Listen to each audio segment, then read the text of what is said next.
Picture a quiet English village, where a cozy fireside chat among friends unveils a chilling mystery. At Willow Grange, Evelyn Warrender dies, poisoned by a raspberry tart meant for her husband, Harold. Was it a mistake or a sinister plot? Join Miss Jane Marple and her Tuesday nightclub as they unravel a web of deceit-tainted berries. A nervous maid, a secret lover, and a husband's crocodile tears.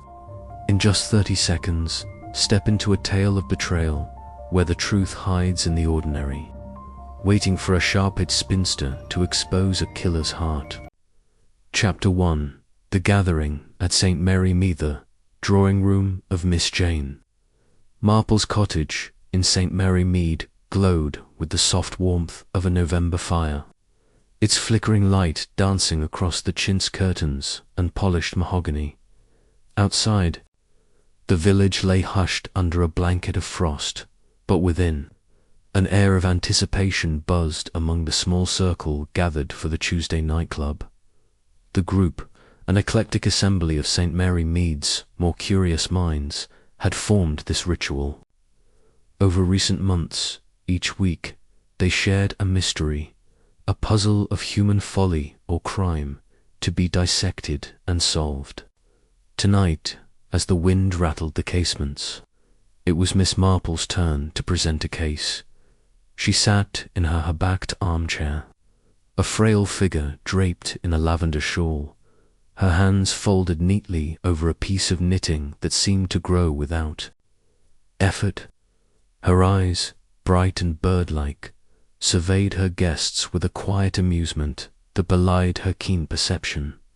Dr. Haydock, the village physician, lounged by the hearth, his ruddy face thoughtful as he puffed on a pipe. The Reverend Leonard Clement, lean and earnest, perched on the sofa beside his young wife, Griselda, whose vivacious chatter filled any silence. Mr. Petherick, the solicitor, adjusted his spectacles, his legal mind already sharpening for the challenge. Joyce Lempriere, the artist, sprawled in a chair with a sketchbook, her bohemian air a contrast to the room's genteel order. "Really, Jane," Griselda said, tossing her curls, "you've been dreadfully mysterious about tonight's story. Is it a murder? A theft? Do tell." Her tone was half teasing, but her eyes gleamed with genuine curiosity. Miss Marple smiled, a delicate curve of her lips. "Patience, my dear," she said, her voice soft but carrying. "A good mystery unfolds, like a skein of wool, one thread at a time." She paused, letting the crackle of the fire punctuate her words. "Tonight I shall tell you of a tragedy that occurred not far from here, in the village of Danimouth. A woman, Mrs. Evelyn Warrender, met her end most unexpectedly. Poison, you see, in a dish meant for her husband."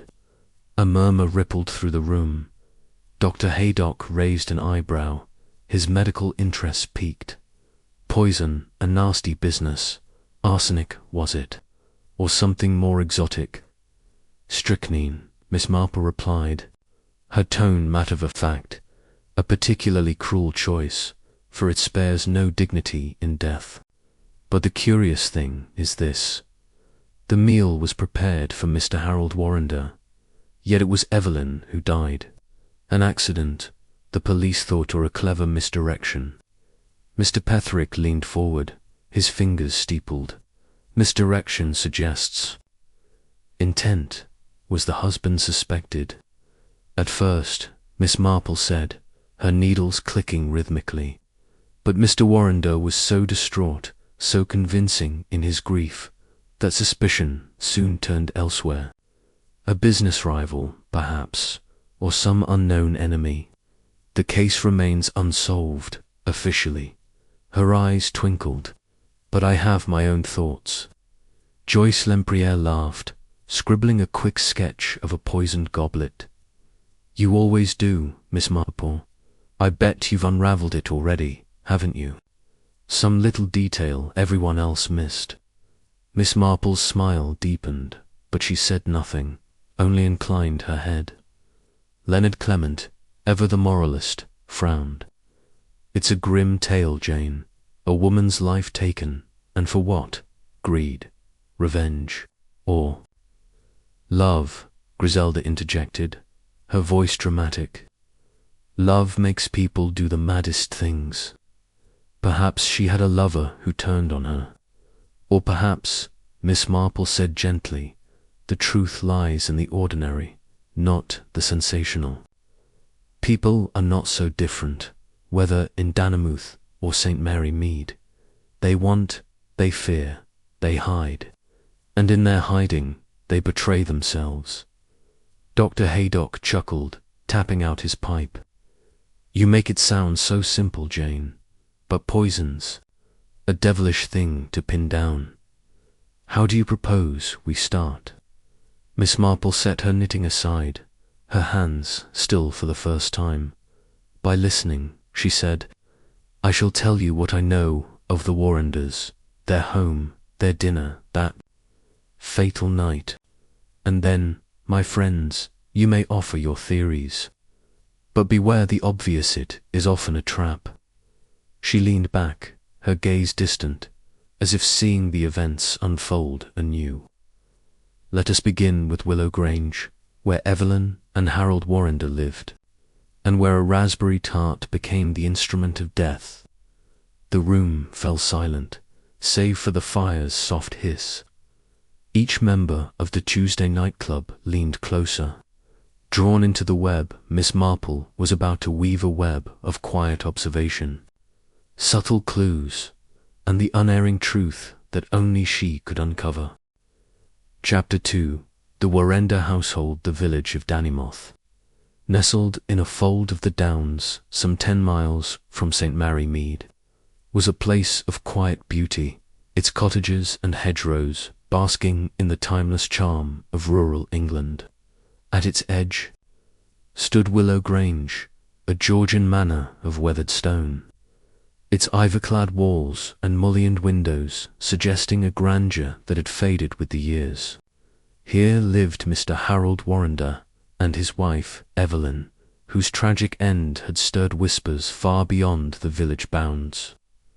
To understand the mystery of the poisoned plate, one must first step into the world of Willow Grange, where appearances, as Miss Marple so often observed, were seldom what they seemed. Harold Warrender, at 50, was a man of robust build and florid complexion, his broad shoulders and hearty laugh marking him as one who enjoyed life's pleasures. His import business, dealing in teas and spices from the Far East, had once promised wealth, but a series of ill-judged ventures had left him comfortable rather than prosperous.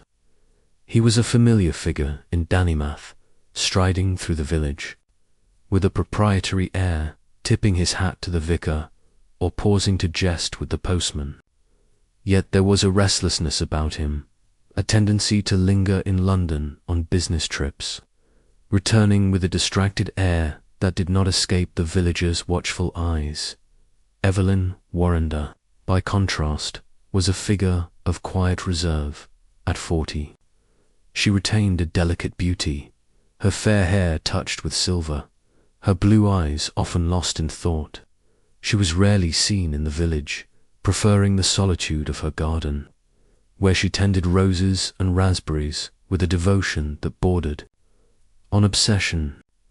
The villagers spoke of her kindly, if distantly, as poor Mrs. Warrender, a woman who seemed to carry an unspoken sorrow. Her marriage to Harold, now 15 years old, was assumed to be one of habit rather than passion, though no one could point to overt discord. They were, to all appearances, a couple settled into the predictable rhythms of middle age. Willow Grange itself was a mirror of its owners, elegant but fraying at the edges. The drawing-room boasted faded silk wallpaper and a grand piano rarely played. The dining-room, where the fatal meal was served, held a mahogany table polished to a gleam but scarred by years of use. The staff consisted of Mrs. Bates, the cook, a stout woman of fierce loyalty who had served the Warrenders for a decade, and Clara, a young maid with a nervous disposition and a habit of blushing under scrutiny. Old Tom, the gardener, completed the household, his gnarled hands and slow speech belying a sharp memory for the estate's daily rhythms. On the evening of Evelyn's death, the 12th of October, the house was quiet, the autumn chill seeping through the ill-fitting windows. Harold had returned from London that afternoon, his mood jovial as he recounted a successful deal to Evelyn over tea. She, as was her custom, listened with a faint smile, her attention drifting to the garden visible through the window. Dinner was set for 7, a simple affair by Willow Grange standards. Roast lamb with rosemary, mashed potatoes, and a raspberry tart made from the fruit of Evelyn's own patch. Mrs. Bates, proud of her culinary skill, had prepared the meal with care, while Clara laid the table with the precision of one who feared reproach. The dining room, lit by a chandelier that cast soft shadows, was the stage for the tragedy. Harold and Evelyn sat at opposite ends of the long table, he facing the door to the hall, she with her back to the tall windows overlooking the lawn. Clara served at the courses, her footsteps soft on the Persian rug. The lamb was consumed without incident, the conversation such as it was turning on mundane matters, the weather, the need for a new roof, Harold's plans for a trip to Bristol. Evelyn, as Clara later recalled, seemed preoccupied, picking at her food with little appetite. The raspberry tart, however, was a different matter. Harold had specifically requested it, a rarity, for he seldom interfered in the kitchen's domain. "A treat for us both," he had said to Mrs. Bates that morning, his tone light. The tart, golden-crusted and fragrant, was brought to the table by Clara, who cut it at Harold's direction. He chose his slice first, a generous wedge from the centre, and Evelyn took the remaining portion. They ate in silence, the only sound the clink of forks against china. Within minutes, Evelyn's fork fell from her hand. She gasped, her face contorting in agony, and collapsed forward, her head striking the table with a dull thud. Harold leaped to his feet, shouting for Clara. But it was too late. Evelyn was dead, her body racked by the violent spasms of strychnine poisoning. Dr. Pender, the local physician, was summoned, arriving within the hour. His examination confirmed the worst. Strychnine, a poison of ruthless efficiency, had been present in Evelyn's portion of the tart. Harold's slice, tested later, was clean. The police, led by Inspector Harris, descended on Willow Grange, their questions sharp and relentless. Mrs. Bates, tearful, swore the raspberries were fresh, picked by Evelyn herself 2 days prior. Clara, trembling, insisted no strangers had entered the kitchen. Harold, pale and shaken, spoke of his devotion to his wife, his voice breaking as he described the horror of her final moments. "It was meant for me," he said, his eyes wide. "Some enemy of mine, surely Giles Fenton, perhaps. Over that business in 23, Giles Fenton, a rival importer with a grudge against Harold, became the police's first suspect. Fenton had publicly threatened Harold after a deal soured, accusing him of sharp practice. But Fenton's alibi was ironclad. He was in Manchester, dining with clients, on the night of the poisoning. The police turned their attention to the household, questioning the staff with a thoroughness that bordered on suspicion. Mrs. Bates bristled at the implication her kitchen was at fault. while Clara grew more flustered with each interview. Old Tom, when asked about the raspberry patch, shrugged and said only that Mrs. Warrender had been particular about her fruit, allowing no one but herself to tend it. The inquest, held a week later in Danemouth's town hall, drew a crowd of villagers, eager for scandal. The coroner, a dour man named Mr. Gryce, heard testimony from all involved. Dr. Pender detailed the poison's effects. Strychnine, he explained, acted swiftly, causing convulsions and death within minutes. The tart, analyzed by a chemist in London, contained the poison in a concentrated dose, confined to the section Evelyn consumed. Harold's grief was palpable, his handkerchief pressed to his eyes as he recounted their last meal. She was everything. To me, he said, his voice hoarse, who would do such a thing? The coroner's verdict was death by misadventure. The poison presumed to have been intended for Harold, though no culprit was named. In Danimouth opinions varied. The vicar, Mr. Langley, preached a sermon on the evils of envy, hinting at business rivalries gone awry. The postmistress, Miss Carter, whispered of a marriage grown cold, though she had no evidence beyond intuition. At the Red Lion, the village pub, bets were placed on whether Harold himself might be guilty, his tears dismissed by some as crocodile tears. Yet no one could fathom how he might have poisoned the tart without risking his own life, for he had eaten from the same dish. The case, to the frustration of Inspector Harris, began to stagnate, the truth slipping further from grasp with each passing day. At Willow Grange, life resumed with an eerie normalcy. Harold, cloaked in mourning, withdrew from village society, his trips to London growing more frequent. Mrs. Bates and Clara remained, their loyalty unshaken, though Clara's nerves showed in her fumbling hands and darting glances. Old Tom continued his rounds, pruning and weeding, his thoughts unreadable behind his weathered face. The raspberry patch, now untended, grew wild, its fruit left to rot on the vine a silent testament to Evelyn's absence. Yet beneath the surface, questions lingered. Why had Harold requested the tart, a dessert he rarely favoured? How had the strychnine, a poison not easily obtained, found its way into Evelyn's portion alone? And what of the marriage itself, so outwardly stable, yet shadowed by unspoken tensions? The villagers, with their knack for sensing discord, recalled small signs.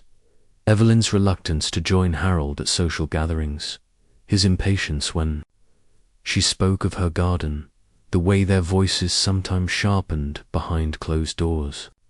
Nothing overt, nothing provable, but enough to fuel speculation. In St. Mary Mead, as Miss Marple recounted these details to the Tuesday night club, her listeners hung on every word. The fire in her drawing-room cast long shadows, mirroring the ambiguities of the tale. Dr. Haydock, his pipe forgotten, mused on the poison's precision. "Strychnine's no accident," he said. "Someone knew exactly what they were doing." Griselda, her eyes wide, suggested a jealous mistress, a trope she adored in novels. Mr. Petherick, ever practical, asked about Harold's finances. Might debt have driven him to desperate measures? Joyce Lempriere sketched the dining room, as Miss Marple described it, her pencil capturing the chandelier's glow and the fatal table's sombre elegance. Miss Marple, her knitting idle for once, let their theories swirl, her expression one of gentle patience. "You are all quite right to question," she said at last, her voice soft but incisive. "But consider this, the truth often hides in the everyday. A tart, a garden, a husband's request, these are not grand things, yet they may hold the key." She paused, her eyes distant. "Tomorrow I shall visit Willow Grange myself." There is much to learn from a house, and from those who live in it. The club dispersed into the frosty night, their minds alight with the puzzle of Willow Grange.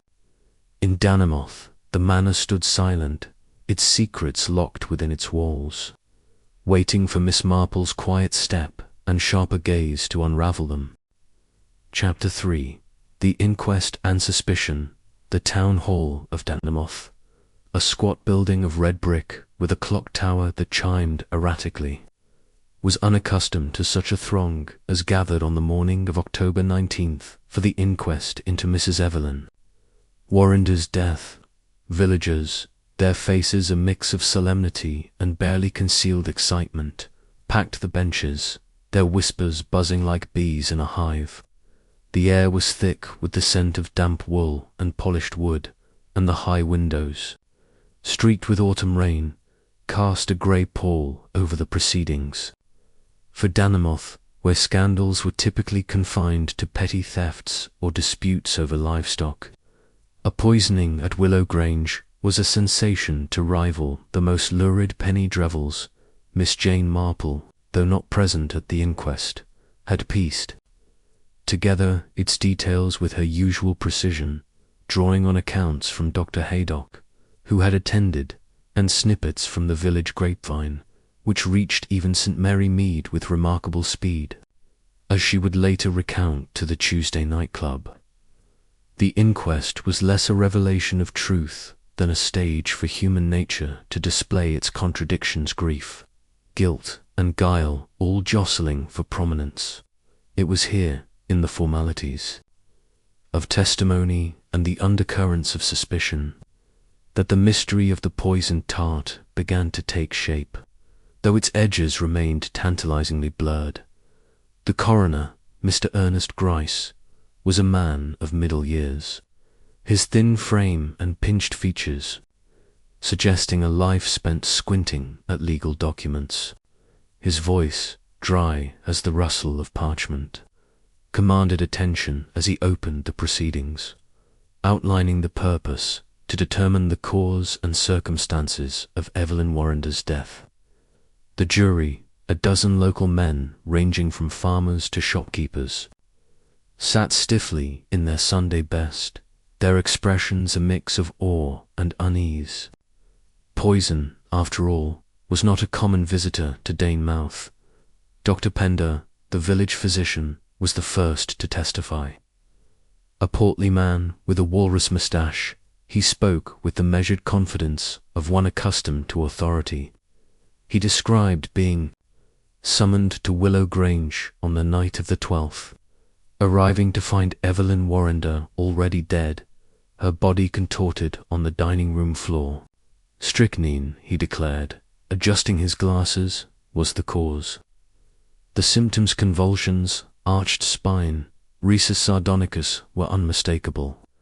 He had sent samples of the raspberry tart to a chemist in London, whose report confirmed a lethal dose in the portion Evelyn consumed. Harold Warender's slice, by contrast, was free of poison. A precise application, Dr. Pender noted, suggesting intent rather than accident. The coroner pressed for details. Could the poison have been ingested earlier, perhaps in another dish? Dr. Pender shook his head. Unlikely. Strychnine acts swiftly, within minutes. The tart was the vehicle, and the timing aligns with Mrs. Warender's collapse. A murmur rippled through the crowd, and several heads turned toward Harold Warender, who sat in the front row, his face pale and his hands clasped tightly. Harold was called next, his broad frame seeming diminished as he took the stand. Dressed in a black suit, his tie slightly askew, he presented a picture of bereaved respectability, though his eyes darted nervously under the jury's gaze. Mr. Gryce, with the air of a schoolmaster, asked him to recount the Evening Heralds. Voice, though steady at first, trembled as he described the dinner, the lamb, the potatoes, the tart. Evelyn loved raspberries, he said, his throat catching. I asked for the tart specially, to please her. We ate together, as always. Then she was gone. He pressed a handkerchief to his eyes, and a few villagers nodded sympathetically, though others exchanged skeptical glances, and you felt no ill effects. The coroner asked sharply. None, Harold replied, his voice firm. I ate heartily. Thank God. But it should have been me. Someone meant to strike at me, I'm certain. He mentioned Giles Fenton, his business rival, whose threats after a failed deal were well known.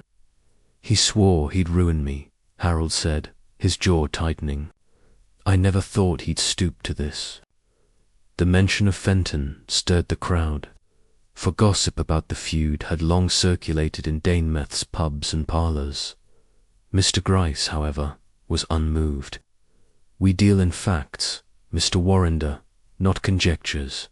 Had you enemies beyond Mr. Fenton? Harold hesitated, then shook his head. None I can name, he said, though his tone lacked conviction. The coroner dismissed him, and Harold returned to his seat. His shoulders hunched as if bearing an invisible weight bets Mrs. Bates. The Warrender's cook followed, her stout figure swathed in a dark dress that strained at the seams.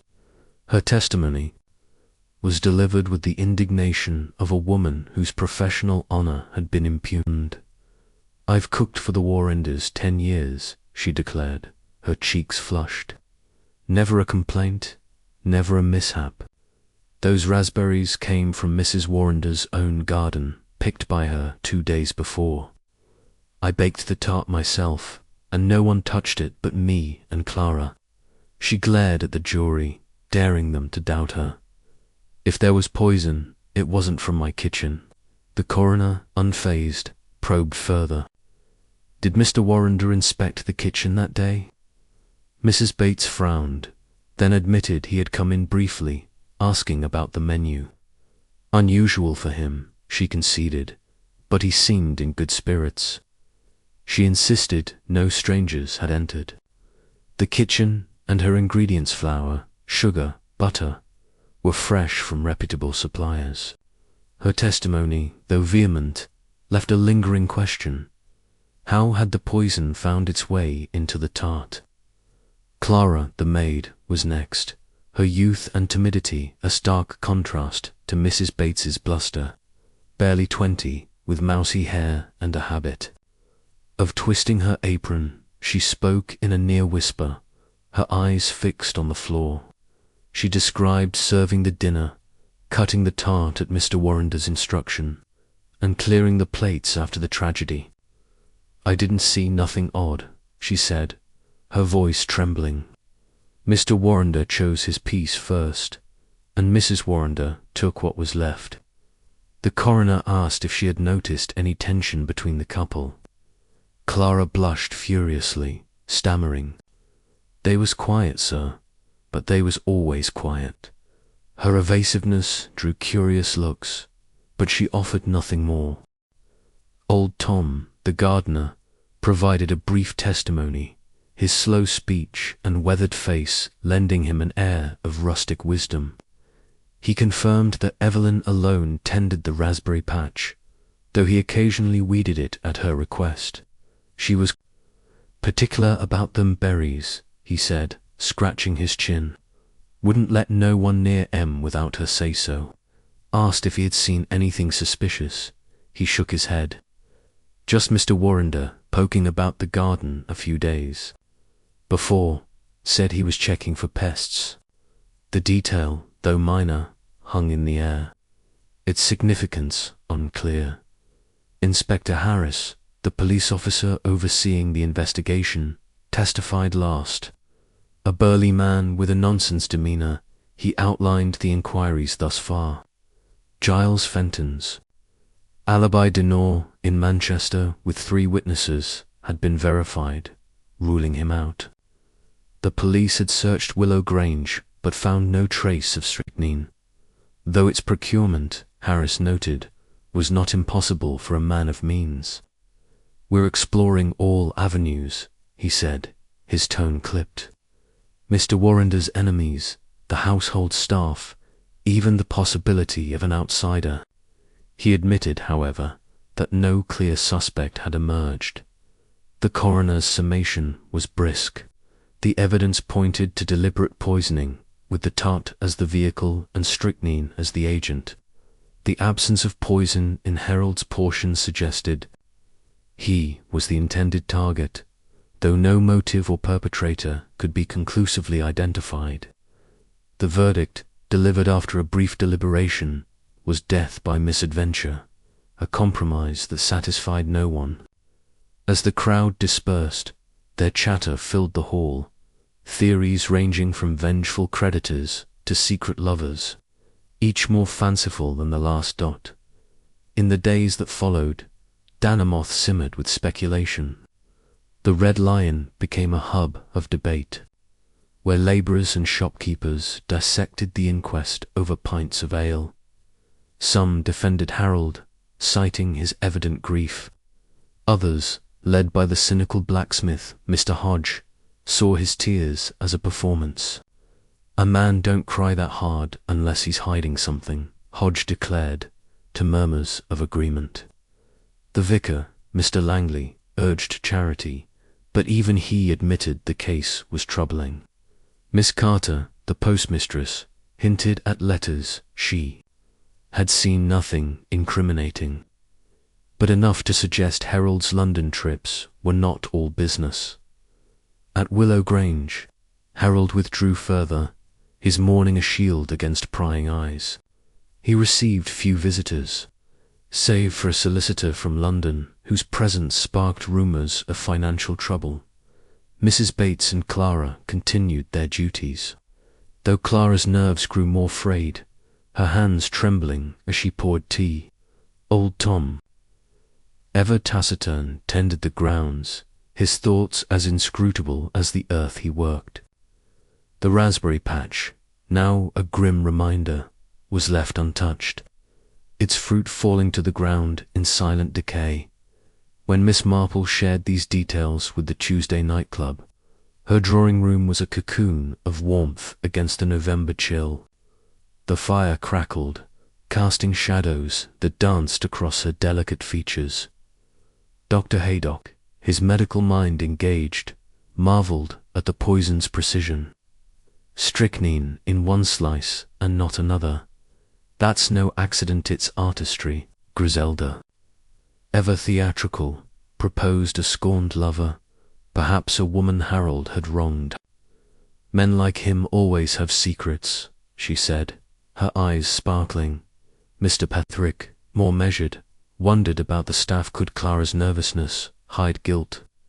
Joyce Lempriere, sketching the inquest scene, suggested an outsider, someone who slipped into the garden unseen. Miss Marple listened, her needles clicking softly, her expression one of quiet contemplation. "You are all perceptive," she said at last, her voice gentle but firm. "But consider the man at the centre, Mr. Warrender, his grief, his quickness to name Fenton, his presence in the kitchen and garden. These are threads, and threads lead to patterns." She paused, her eyes gleaming. "I suspect the truth lies not in what was said at the inquest, but in what was left unsaid." The club leaned closer, sensing the weight of her words. Outside, the wind howled, but within, Miss Marple's voice was a beacon, guiding them toward the heart of the mystery, a heart that beat, she knew, in the ordinary details of a marriage, a meal, and a man who protested too much. Chapter 4. The Tuesday Night Theories. The Drawing Room of Miss Jane. Marple's cottage in St. Mary Mead was a haven of warmth and familiarity on that chilly November evening. Its rose-patterned wallpaper and chintz armchairs softened by the glow of a well-tended fire. The Tuesday nightclub, now thoroughly engrossed in the mystery of Evelyn Warrender's poisoning, gathered with an air of eager anticipation, their faces illuminated not only by the hearth, but by the spark of intellectual challenge. The case of the poisoned tart, with its tantalizing blend of domesticity and deceit, had seized their imaginations, and each member was primed to offer a theory, however fanciful or grounded, to unravel the knot of suspicion tied around Willow Grange. Miss Marple, seated in her backed chair, was the picture of serene attentiveness, her lavender shawl draped over her shoulders, and her knitting a soft grey scarf lay in her lap, its needles glinting faintly as they caught the firelight. Her eyes, sharp and bird-like, moved from one face to another, taking in the subtle cues of excitement, doubt, or conviction. She had laid out the facts of the case with her usual clarity: the quiet dinner at Willow Grange, the raspberry tart laced with strychnine, Evelyn's sudden death, and the inquest's inconclusive verdict, Harold Warrender's protestations of grief, the staff's staunch denials, and the absence of a clear motive had left the mystery tantalizingly open, a puzzle begging for the club's collective wit. Dr. Haydock, sprawled comfortably by the fire, was the first to speak, his pipe sending lazy curls of smoke toward the ceiling. A man of science, he approached the problem with a clinician's precision, his ruddy face creased in thought. "Let's start with the poison itself," he said, his voice measured. "Strychnine's not something you stumble across in a village pantry. It's a controlled substance, used in small doses for medical purposes or as a pesticide, but it's tightly regulated. Whoever got hold of it had means and knowledge. Now, Harold Warrender, with his import business, might have access to such things, chemicals mislabeled as spices, perhaps slipping through customs. He's the obvious suspect, but that's precisely why I hesitate." "Too obvious, Jane, don't you think?" Miss Marple inclined her head, her expression unreadable. "Obviousness can be a trap, Dr. Haydock, but it can also be a truth too plain to see." "Go on," Haydock puffed thoughtfully. "If not Harold, then someone with a grudge. This Giles Fenton fellow, he's got an alibi, but alibis can be bought. Suppose he hired someone, a disgruntled employee or a shady contact, to tamper with the tart. The poison was meant for Harold, as the police believe, but Evelyn got it by mistake. A hired hand wouldn't care who ate it, so long as the job was done." He leaned back, satisfied with his theory, though his eyes sought Miss Marple's reaction. Joyce Lempriere, the artist, was next, her bohemian flair evident in the vibrant scarf knotted loosely at her throat. She sat cross-legged on a cushion, her sketchbook open to a half-finished drawing of the Willow Grange dining room, its chandelier and long table rendered in bold strokes. "I think we're missing the romance," she said, her voice tinged with mischief. Evelyn was a beautiful woman, quiet but striking. What if she had a lover, someone Harold didn't know about? A secret admirer, perhaps, who grew jealous or spurned.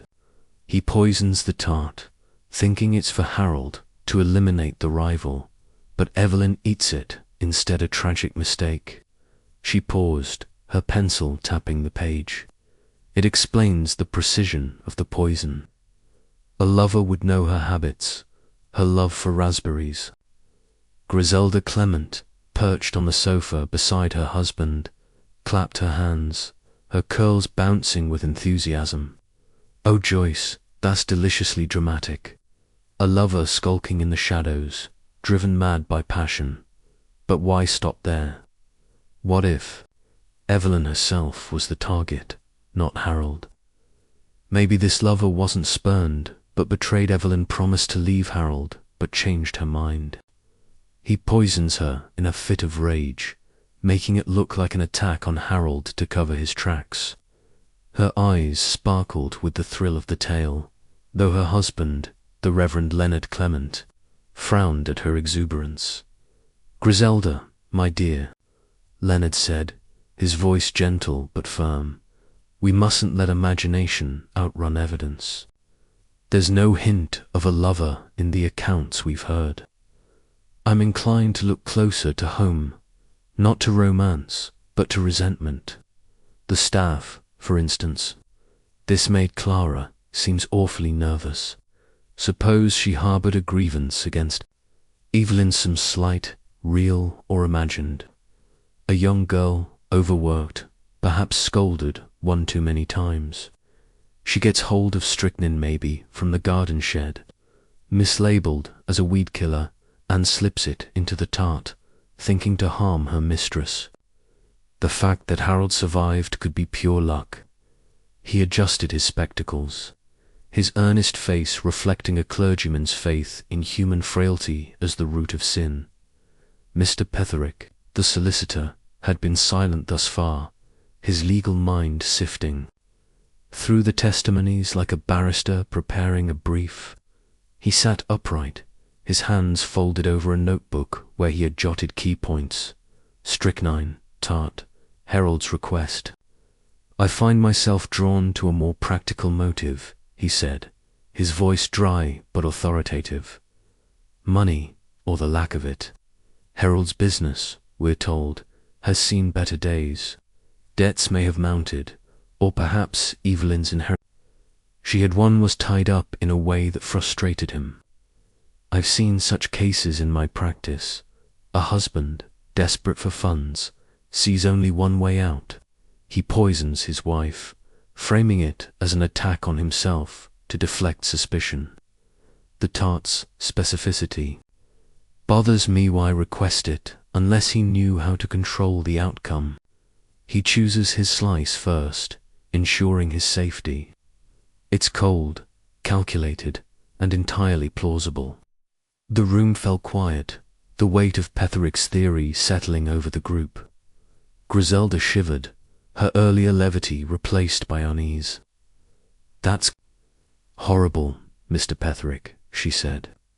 "To think of Harold sitting there, watching her eat, knowing—" She trailed off, her imagination painting the scene too vividly. Joyce, undeterred, raised another possibility, her artistic temperament drawn to the theatrical. What about an outsider, someone we haven't considered? A creditor, say, or a disgruntled client of Harold's business. They sneak into the garden, poison the raspberries days before, knowing Evelyn will use them. It's risky, but it explains why no one in the household seems guilty. The poisoner doesn't need to be present at the dinner, just patient enough to wait for the trap to spring. She flipped to a new page in her sketchbook, sketching a shadowy figure among raspberry canes, her pencil swift and sure. Dr. Haydock shook his head. "That's too chancy, Joyce. Poisoning fruit in a garden. You'd need to know exactly which berries would be picked, and when. It's more likely the poison was added in the kitchen, or even at the table." Clara's the weak link. She served the tart, cut it, handed out the slices. A moment's distraction, a sleight of hand, and the deed's done. I don't buy her innocent act. Nervousness like that often hides guilt. Leonard, ever the moralist, countered with a different angle. "I wonder if we're overlooking the possibility of despair. Could Evelyn herself have done it? Not a murder, but a suicide, staged to look like an attack on Harold. If their marriage was strained and, the village whispers suggest it was she, might have felt trapped, hopeless. Strychnine's a brutal choice, I grant you, but a desperate mind doesn't always think clearly. She poisons her own portion, perhaps to punish Harold by leaving him under suspicion." He paused, his brow furrowed. "It's a grim thought, but we must consider all possibilities." Griselda, unable to resist, leaped back in with a flourish. "Or what if it's something completely wild? A secret society, like in those French novels. Harold's import business deals with the East. Suppose he crossed some mysterious syndicate, and they sent an assassin to punish him. The poison's exotic, the method precise, it has an air of the Orient, don't you think? Evelyn's death was a mistake, or maybe a warning. She clapped her hands, delighted by her own invention, though Leonard sighed and patted her arm. Indulgently, through it all, Miss Marple listened, her needles clicking rhythmically, a metronome to the club's spirited debate. Her face, framed by soft white hair, betrayed no judgment, only a quiet absorption of each idea, as if she were sorting threads for a tapestry only she could see. When the room fell silent, all eyes turned to her, expectant. She set her knitting aside, her hands folding neatly in her lap, and spoke in her gentle, precise way. "You have all been most imaginative," she said, her voice carrying a warmth that softened her critique. "And each of you has touched on something: true motive, opportunity, character. Dr. Haydock, your focus on the poisoned source is quite right. Strychnine is not easily come by, and that limits our suspects. Joyce, your idea of a lover, while romantic, reminds us that passion can distort judgment, even if no such figure has yet emerged. Leonard, your thought of Clara's resentment is shrewd. Servants see more than we think, and their grievances can fester. Mr. Petherick, your theory of money is compelling, for it is often at the root of such crimes. And Griselda, she smiled faintly, your secret society, while unlikely, reminds us that we must not rule out the unexpected." She paused, her eyes gleaming with that peculiar intensity her friends had come to recognize. "But I find myself drawn to the tart itself. A raspberry tart, requested by Mr. Warrender, made from fruit Evelyn grew, served by Clara. Why that tart? Why that night? Who handled it, from garden to table? These are not grand questions, but they are the ones that matter. In my experience, the truth hides in the ordinary, in the habits of a household, the glance of a maid, the choice of a dessert." She leaned forward slightly, her voice dropping. "Tomorrow I shall call on Willow Grange. A house, you know, has a way of speaking, if one listens." The club sat spellbound, her words weaving a spell as potent as the fire's glow. Dr. Haydock chuckled, breaking the silence. "You've got us all chasing shadows, Jane, but I'll wager you've already half solved it, haven't you, Miss?" Marple only smiled, picking up her knitting once more, the needles resuming their steady rhythm as the group dispersed into the frosty night, their breath clouding in the air. Each carried a piece of the puzzle, their theories a mosaic of possibility. Griselda lingered, whispering to Joyce about poisoned love letters, while Leonard steered her toward the vicarage with a patient sigh. Petherick tucked his notebook away, his mind already drafting questions for Herald Solicitor Haydock. Lighting a fresh pipe, muttered about chemical suppliers, while Joyce clutched her sketchbook, dreaming of clandestine trysts in her cottage. Miss Marple sat alone by the dying fire, her thoughts turning to Willow Grange. The tart, the garden, the man who wept too loudly, these were the threads she would follow, with the quiet certainty of one who knew that human nature, in all its complexity, was never so clever as it thought. The mystery, she sensed, was not in the grand gestures, but in the small ones, waiting to be seen by eyes as keen as hers. Chapter 5. A visit to Willow Grange. The morning sun, pale and hesitant through a veil of November mist, cast a soft glow over the rolling hills of Danimouth as Miss Jane Marple and Griselda Clement set out for Willow Grange. The journey, a mere 10 miles from St. Mary Mead, was undertaken in the vicarage's ancient pony trap, with Griselda at the reins, her chatter as lively as the clop of hooves on the frosted lane. Miss Marple, bundled in a woolen coat and a lavender shawl, sat beside her, her eyes bright with purpose beneath the brim of her sensible hat. Their ostensible mission was one of condolence, a neighbourly call on the bereaved Harold Warrender, but Miss Marple's true intent was to observe, to listen, to let the house and its inhabitants reveal what the inquest had not. Willow Grange loomed into view as they crested a rise, its Georgian facade of weathered stone softened by ivy that clung like a whispered secret. The estate, though grand, bore signs of neglect, a cracked urn by the gate, a lawn patchy with weeds, windows that gleamed less from polish than from the morning's dew. Griselda, ever irreverent, gave a low whistle. "It's rather gloomy, isn't it, Aunt Jane? Like something out of a Gothic novel. Do you suppose there's a ghost lurking in the attics?" Miss Marple's lips twitched. "Ghosts, my dear, are less troubling than the living. It's the secrets of the present that concern me today." Her voice was gentle, but her gaze was fixed on the manor, taking in every detail: the slant of the chimneys, the angle of the drive, the rose bushes that flanked the entrance. There, blooms long faded.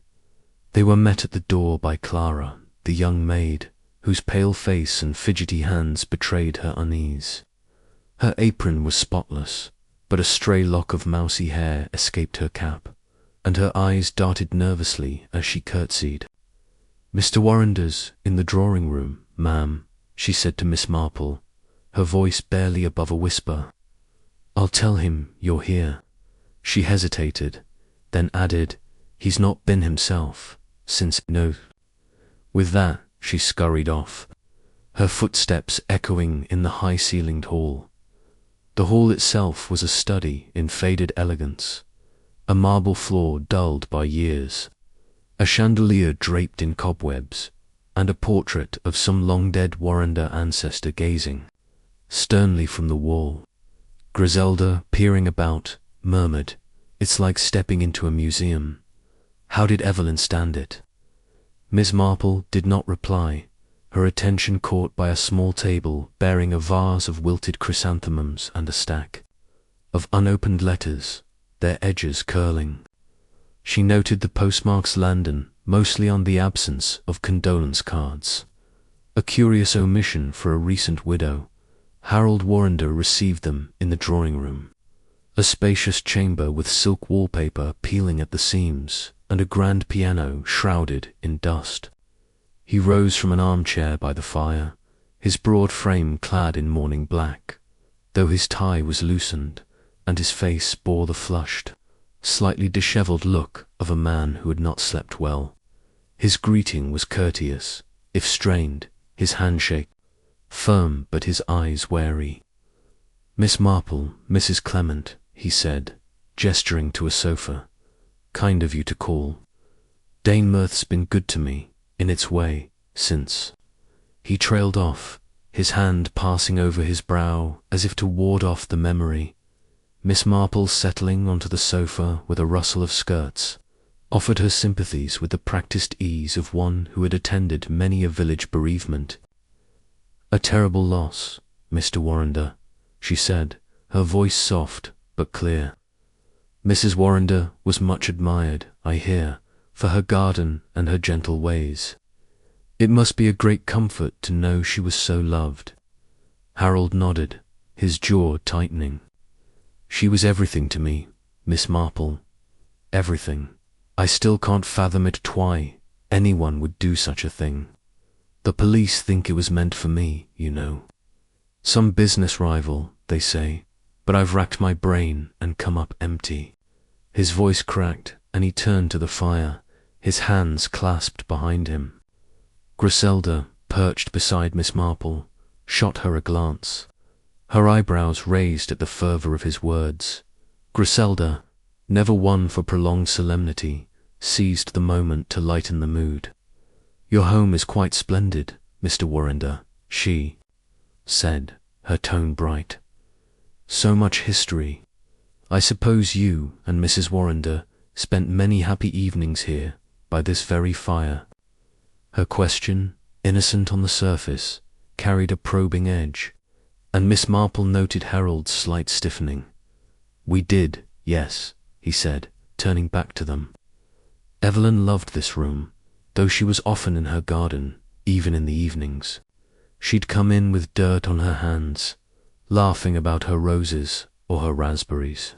He stopped, his face clouding, and Miss Marple saw a flicker of something grief, perhaps, or calculation pass through his eyes. "Her raspberries," Miss Marple said gently, as if struck by a sudden thought. "I understand they were the pride of her garden. The tart, I believe, was made from them. A favourite of hers, no doubt."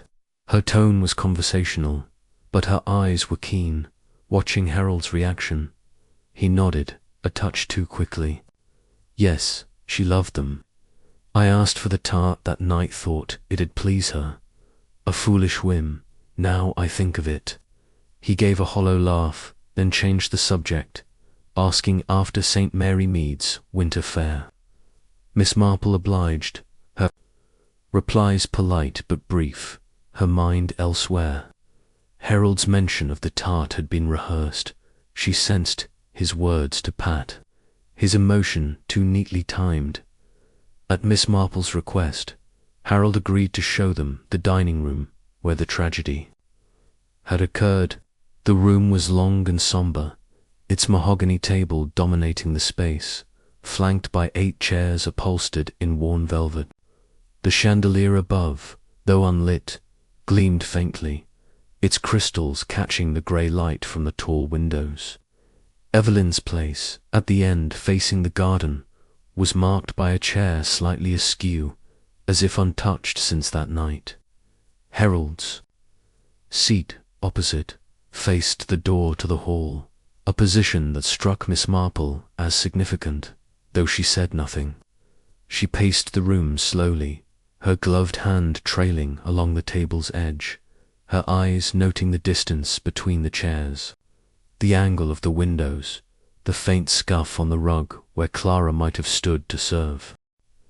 "It's a fine room," Miss Marple said, pausing by Evelyn's chair. She must have enjoyed looking out at her garden, even at night. "The raspberry patch is just beyond, I suppose." Her question was casual, but Harold's answer came, with a slight delay. "Double quotes, yes, just there," he said, pointing to the window. "You can't see it now, with the mist, but it's close. She was always out there, tending it." His voice was steady, but Miss Marple noted a tightness in his jaw. A fleeting glance toward the door. Griselda,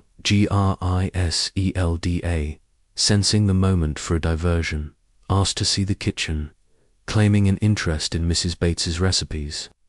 Harold, relieved, led them through the hall to the back of the house, where the kitchen was a hive of order and warmth.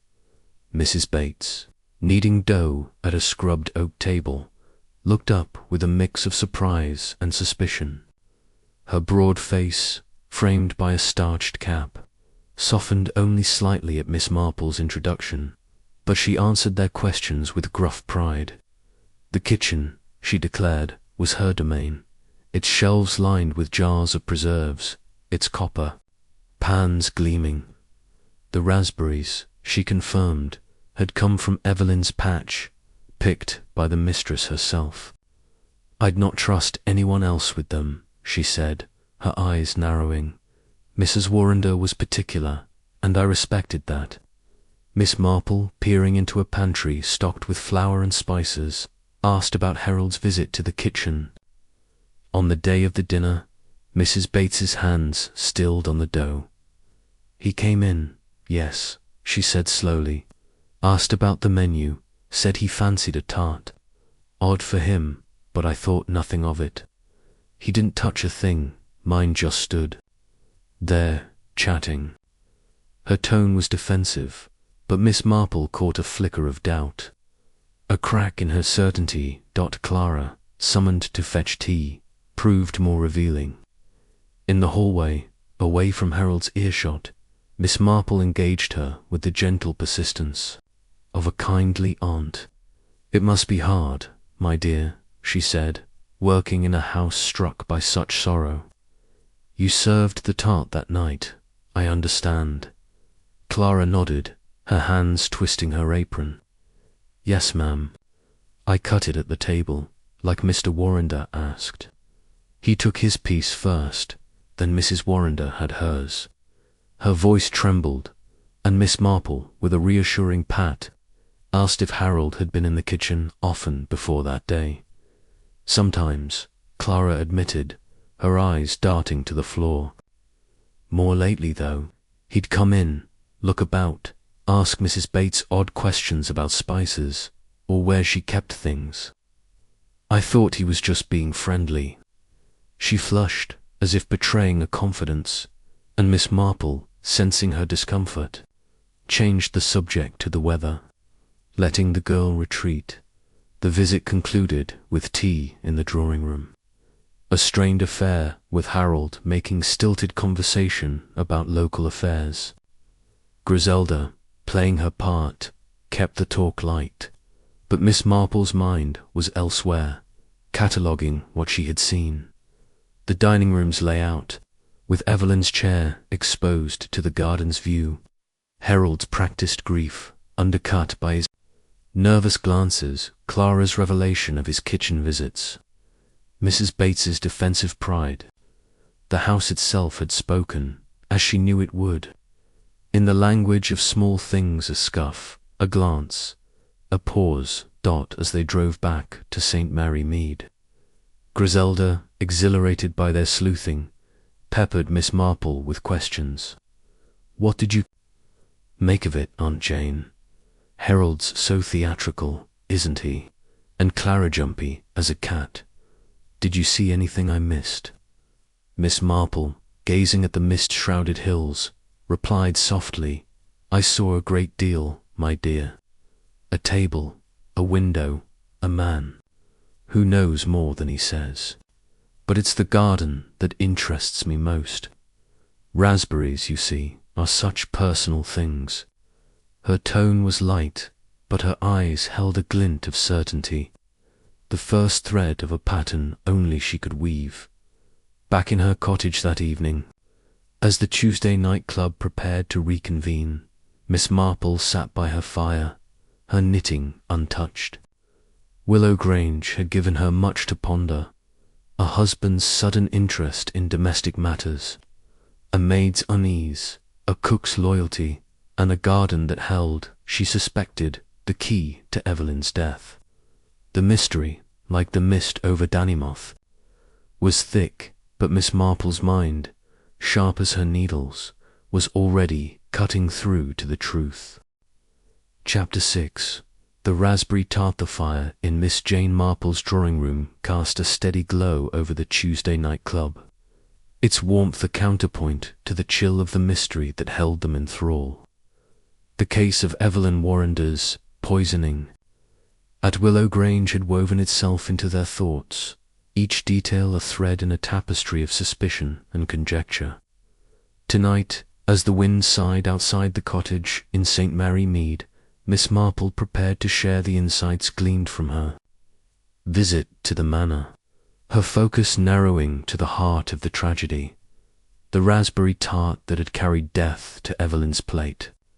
Her listeners, Dr. Haydock, Leonard, and Griselda Clement, Mr. Petherick, and Joyce Lempriere leaned forward, their faces alight with anticipation, sensing that the quiet spinster's observations would shift the puzzle's pieces into a new alignment. Miss Marple, seated in her backed chair, her lavender shawl draped over her shoulders, set aside her knitting with a deliberate gesture.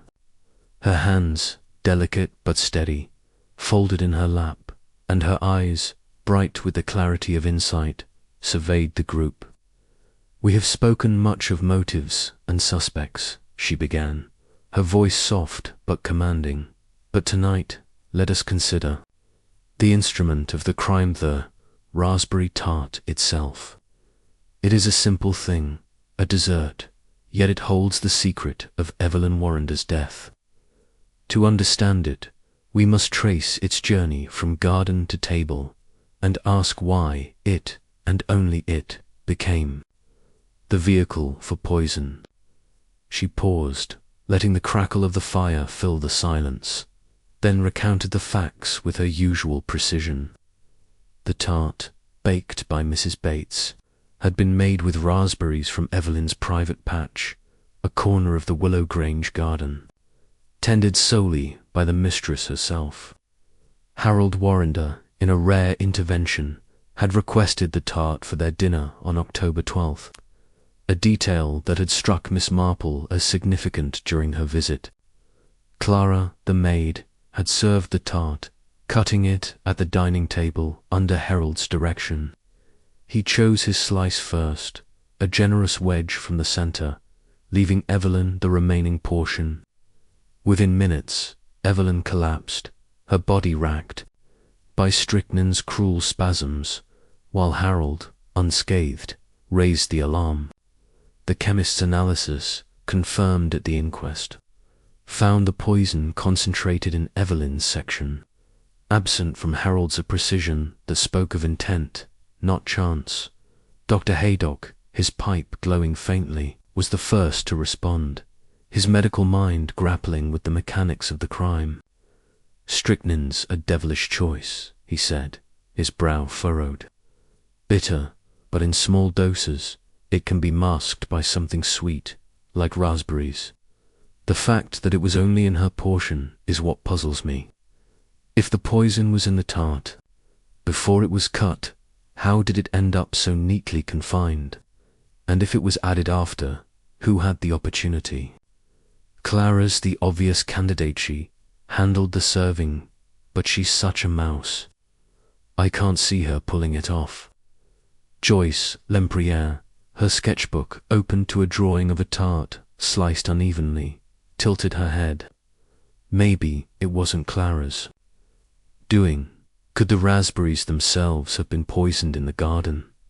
Someone tampering with the fruit before it was picked. It explained why only Evelyn's piece was affected. Perhaps the poisoned berries were on one side of the tart. Her voice carried the enthusiasm of an artist envisioning a dramatic scene, but her theory hung on a thread of practicality. Mr. Pethbrick, his solicitor's mind attuned to logistics, shook his head.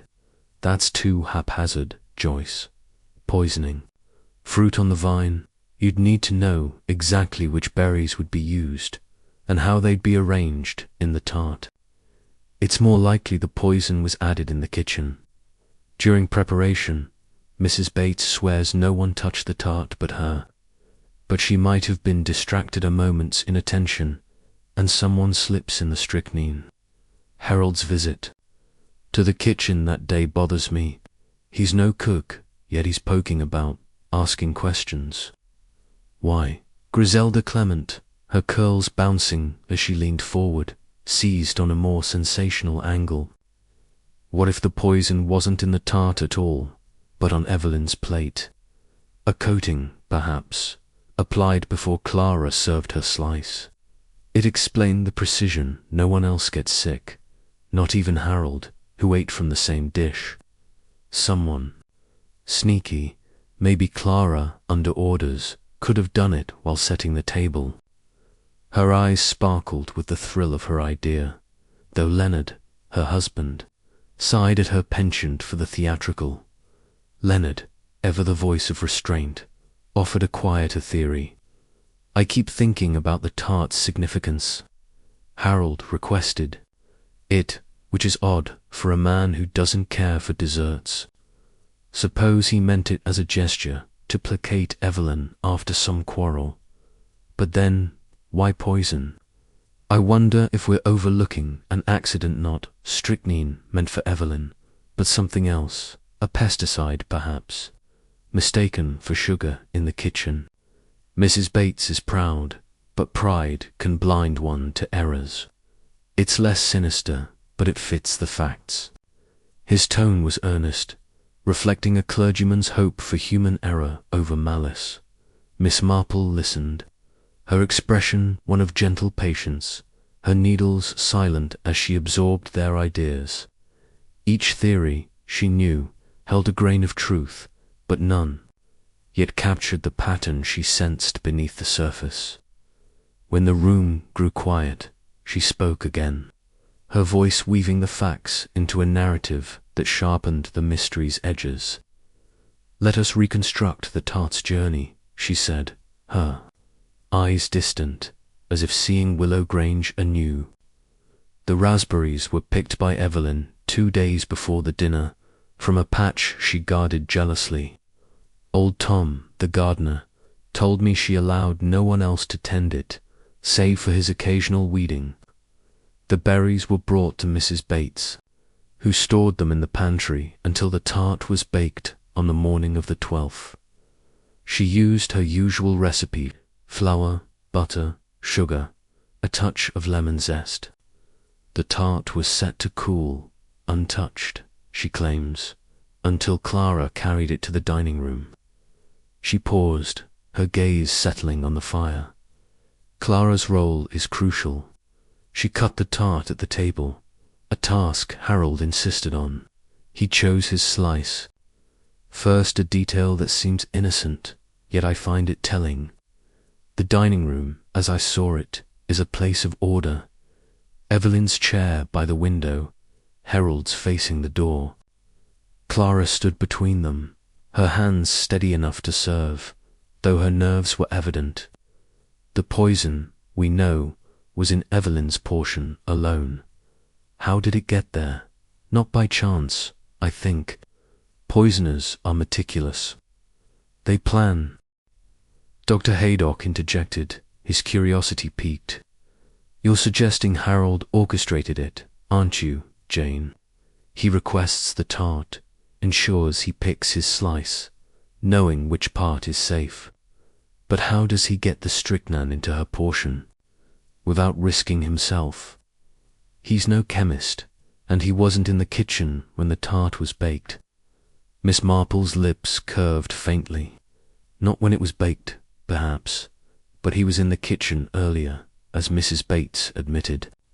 And Clara told me he'd been there more often lately, asking odd questions about spices, storage, where things were kept. A man in imports, Dr. Haydock, knows about powders and packets. Strychnine, mislabeled as a pesticide, could be slipped into a pantry or even a garden without raising suspicion." Her voice was calm, but her words carried a weight that silenced the room. Joyce, her pencil poised, gasped. "The garden, you think he poisoned the raspberries themselves, don't you? Not all of them, but a few, carefully chosen, so only Evelyn's slice would be deadly. That's why he wanted the tart to make sure those berries were used." Her sketchbook now bore a hasty drawing of raspberry canes, a shadowy hand sprinkling powder over them. Mr. Petherick, his notebook open, nodded. Slowly. "It's plausible, but it requires precision. He'd need to know which berries Evelyn would pick, and how they'd be placed in the tart. And strychnine's not a garden chemical you'd find lying about, it's regulated. He'd have to procure it deliberately, which points to premeditation. If true, it's a cold-blooded plan, masked by his tears and talk of enemies. His legal mind was already weighing the evidence, building a case." Griselda, unable to resist, clapped her hands. "It's like a play, isn't it?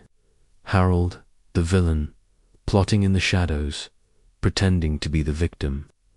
But what if Evelyn suspected something?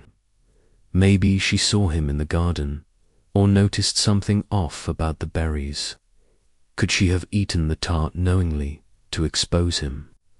Her theory, though wild, drew a chuckle from Joyce, who admired its audacity. Leonard shook his head. "That's too far-fetched, my dear. Evelyn's death was agony. No one chooses that willingly. But Miss Marple's right about the garden.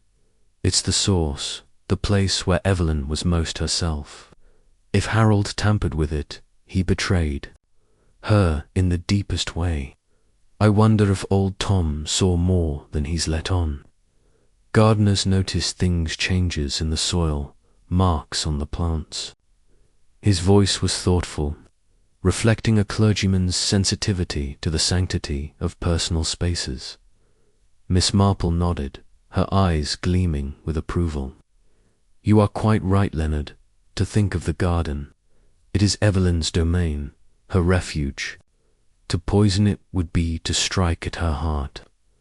Old Tom, I suspect, knows more than he says, though he may not realize its importance. I shall speak to him and to Clara again. Her nervousness is not guilt, I think, but fear of what she's seen or guessed. She leaned back, her hands resuming their knitting, the needles clicking like a metronome to her thoughts. The club buzzed with questions, their voices overlapping in a chorus of speculation. Dr. Haydock pressed for details on strychnine's availability. Harold have obtained it through his business contacts. Joyce wondered about the tart's preparation. Might Mrs. Bates have missed a foreign substance in her haste? Petherick, ever practical, asked about the dining room's layout. Could Harold have tampered with the tart at the table, unseen by Clara? Griselda, irrepressible, suggested a hidden compartment in the table itself. A notion that drew laughter but no dismissal, for the club had learned to respect even her wildest ideas. Miss Marple, guiding the discussion with subtle prompts, steered them back to the tart's significance. Consider Harold's request, she said. A man who rarely cares for menus suddenly insists on a dessert. Why, not for love of raspberries, I think, but for control. He knew Evelyn would use her berries, knew Mrs. Bates would bake the tart, knew Clara would serve it. Each step was a link in his chain, and he held the end. Her voice was soft, but its certainty cut through the room's warmth, chilling her. Listeners, Dr. Haydock, setting his pipe aside, frowned. You're painting him as a monster, Jane, but his grief for the inquest, everyone remarked on it. Could he really act so convincingly if he'd planned it all? His question hung in the air, a challenge to Miss Marple's theory. She met his gaze, her expression serene but unyielding. Grief, Dr. Haydock, is a mask some wear well. I have seen men weep for wives they despised, and women mourn husbands they feared. Harold's tears may be real, but not for Evelyn's loss, perhaps for his own peril, or the weight of his secret. We shall see. Her words, delivered with quiet conviction, silenced further debate, leaving the club to ponder the depths of human duplicity. As the evening drew to a close, Miss Marple outlined her next steps. I shall return to Dannymoth, she said, to speak with old Tom and Clara, and to see the raspberry patch for myself. A garden, you know, is a place of truth, cannot lie, though people may try to make it do so. She smiled, a flicker of amusement softening her resolve. And I shall have Griselda with me, for her chatter is a marvellous distraction when one wishes to observe unnoticed. Griselda, delighted, clapped her hands.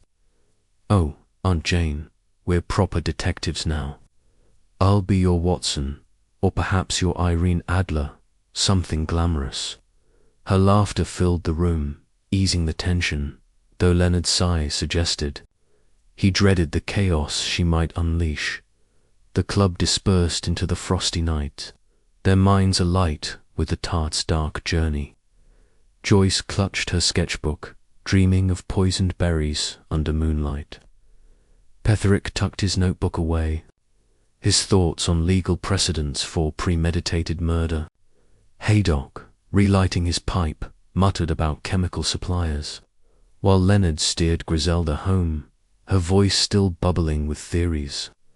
Miss Marple, alone by her fire, gazed into the embers, her mind tracing the path from garden to table, from motive to act. The raspberry tart, she knew, was no mere dessert, it was a weapon, wielded with a precision that only a heart both cunning and cruel could devise. Chapter 7. The other woman. The soft glow of lamplight bathed Miss Jane Marple's drawing-room in St. Mary Mead, where the Tuesday night club convened once more, their minds tethered to the enigma of Evelyn Warander's death at Willow Grange. The November air outside was sharp with frost, but within, the fire crackled with a comforting insistence, casting shadows that danced across the rose-patterned wallpaper. The club doctor, Haydock, Leonard, and Griselda Clement, Mr. Petherick, and Joyce Lempriere settled into their familiar places, their faces a blend of curiosity and expectation. Miss Marple, in her backed chair, her lavender shawl draped over her shoulders, had guided them through the intricacies of the poisoned raspberry tart. And now a new thread had emerged, one that promised to unravel the human heart behind the crime, the possibility of another woman in Harold Warander's life. Miss Marple's knitting lay idle in her lap, a rare pause that signaled the gravity of the moment. Her eyes, bright and piercing beneath her white hair, held the group's attention as she began. "We have traced the tart from garden to table," she said, her voice gentle but incisive, "and we have seen how Harold Warander's hand may have shaped its deadly purpose. But motive, my friends, is the key to any crime. Why would a man risk such a deed?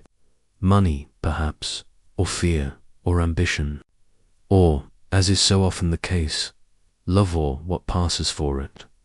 She paused, letting the word linger, and the room seemed to hold its breath.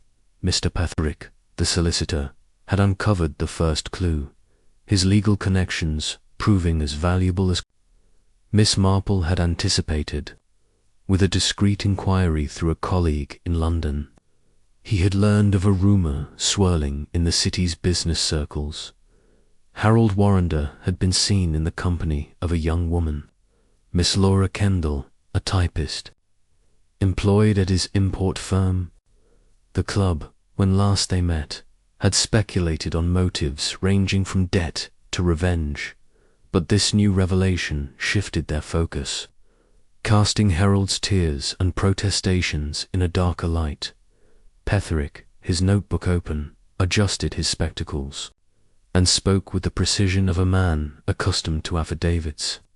"Miss Kendall is 26, unmarried, and by all accounts a striking young woman, vivacious, ambitious, with a flair for fashion that turns heads. She joined Warander's firm 2 years ago, rising quickly from clerk to personal typist, a role that brought her into close contact with him. They've been seen together at restaurants in Soho, and once at a theatre in the West End. Nothing overt. Mind, you know, scandalous, displays but enough to raise eyebrows among his colleagues." He flipped a page, his voice steady. "My contact. Obtained copies of letters from Harold's desk, secured discreetly. They're not love letters, not quite, but they're suggestive. Phrases like 'our little secret' and 'when the time is right' appear. Addressed to my dear Laura, signed only with his initial." Griselda Clement, perched on the sofa, clapped her hands, her eyes wide with delight. "Oh, it's just as I thought. A mistress, Harold, the cad, plotting to be rid of poor Evelyn for a younger model. Those tears at the inquest, crocodile tears, every one." Her voice bubbled with the thrill of scandal, though Leonard, beside her, frowned. His clerical sensibilities offended by her glee, Leonard leaned forward, his hands clasped. "Let's not rush to judgment, Griselda. An affair, if it exists, doesn't prove murder, but it does give Harold a motive. If he wanted to marry this Miss Kendall, Evelyn's death would clear the way. Divorce, in their circle, would have been costly and scandalous. His business couldn't weather it. Poison, framed as an attack on himself, is a ruthless solution, but it fits. His tone was measured, but his eyes held a flicker of unease, as if the human frailty he so often preached about had taken on a chilling form. Joyce, Lempriere, her sketchbook opened to a half-finished portrait of a woman with bold eyes and a modern. Bob tilted her head. I can see it, Laura Kendall, all charm and ambition, tired of waiting in the wings. Maybe she didn't know about the poison, but she might have pushed Harold, made demands. A woman like that doesn't settle for being a secret forever. What do we know about her character, Mr. Petherick? Is she the patient sort, or the kind who'd make trouble?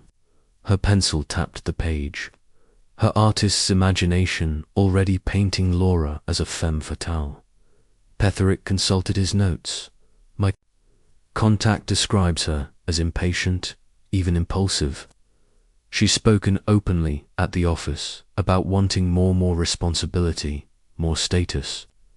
There's a story of her storming out of a meeting when Harold passed her over for a promotion, though she returned the next day, all smiles.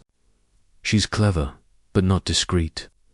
If she and Harold were involved, she might have pressed him to act, though there's no evidence she knew of any plan to harm Evelyn. He closed his notebook, his expression grave. Still, her presence changes.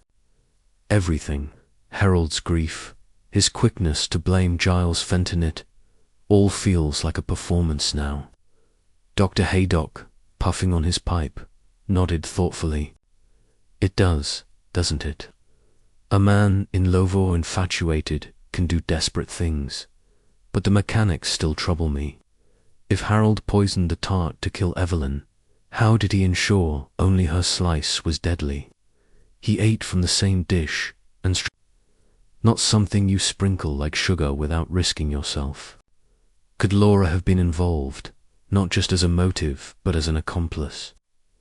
A typist might have access to his papers, his contacts, maybe even his poisons. His voice carried a clinician's curiosity, tempered by skepticism. Miss Marple, who had listened with her usual quiet attention, now spoke, her voice weaving their theories into a clearer pattern. You are all quite right to focus on Miss Kendall, she said, her hands folded neatly. She is a new piece in our puzzle, and a vital one.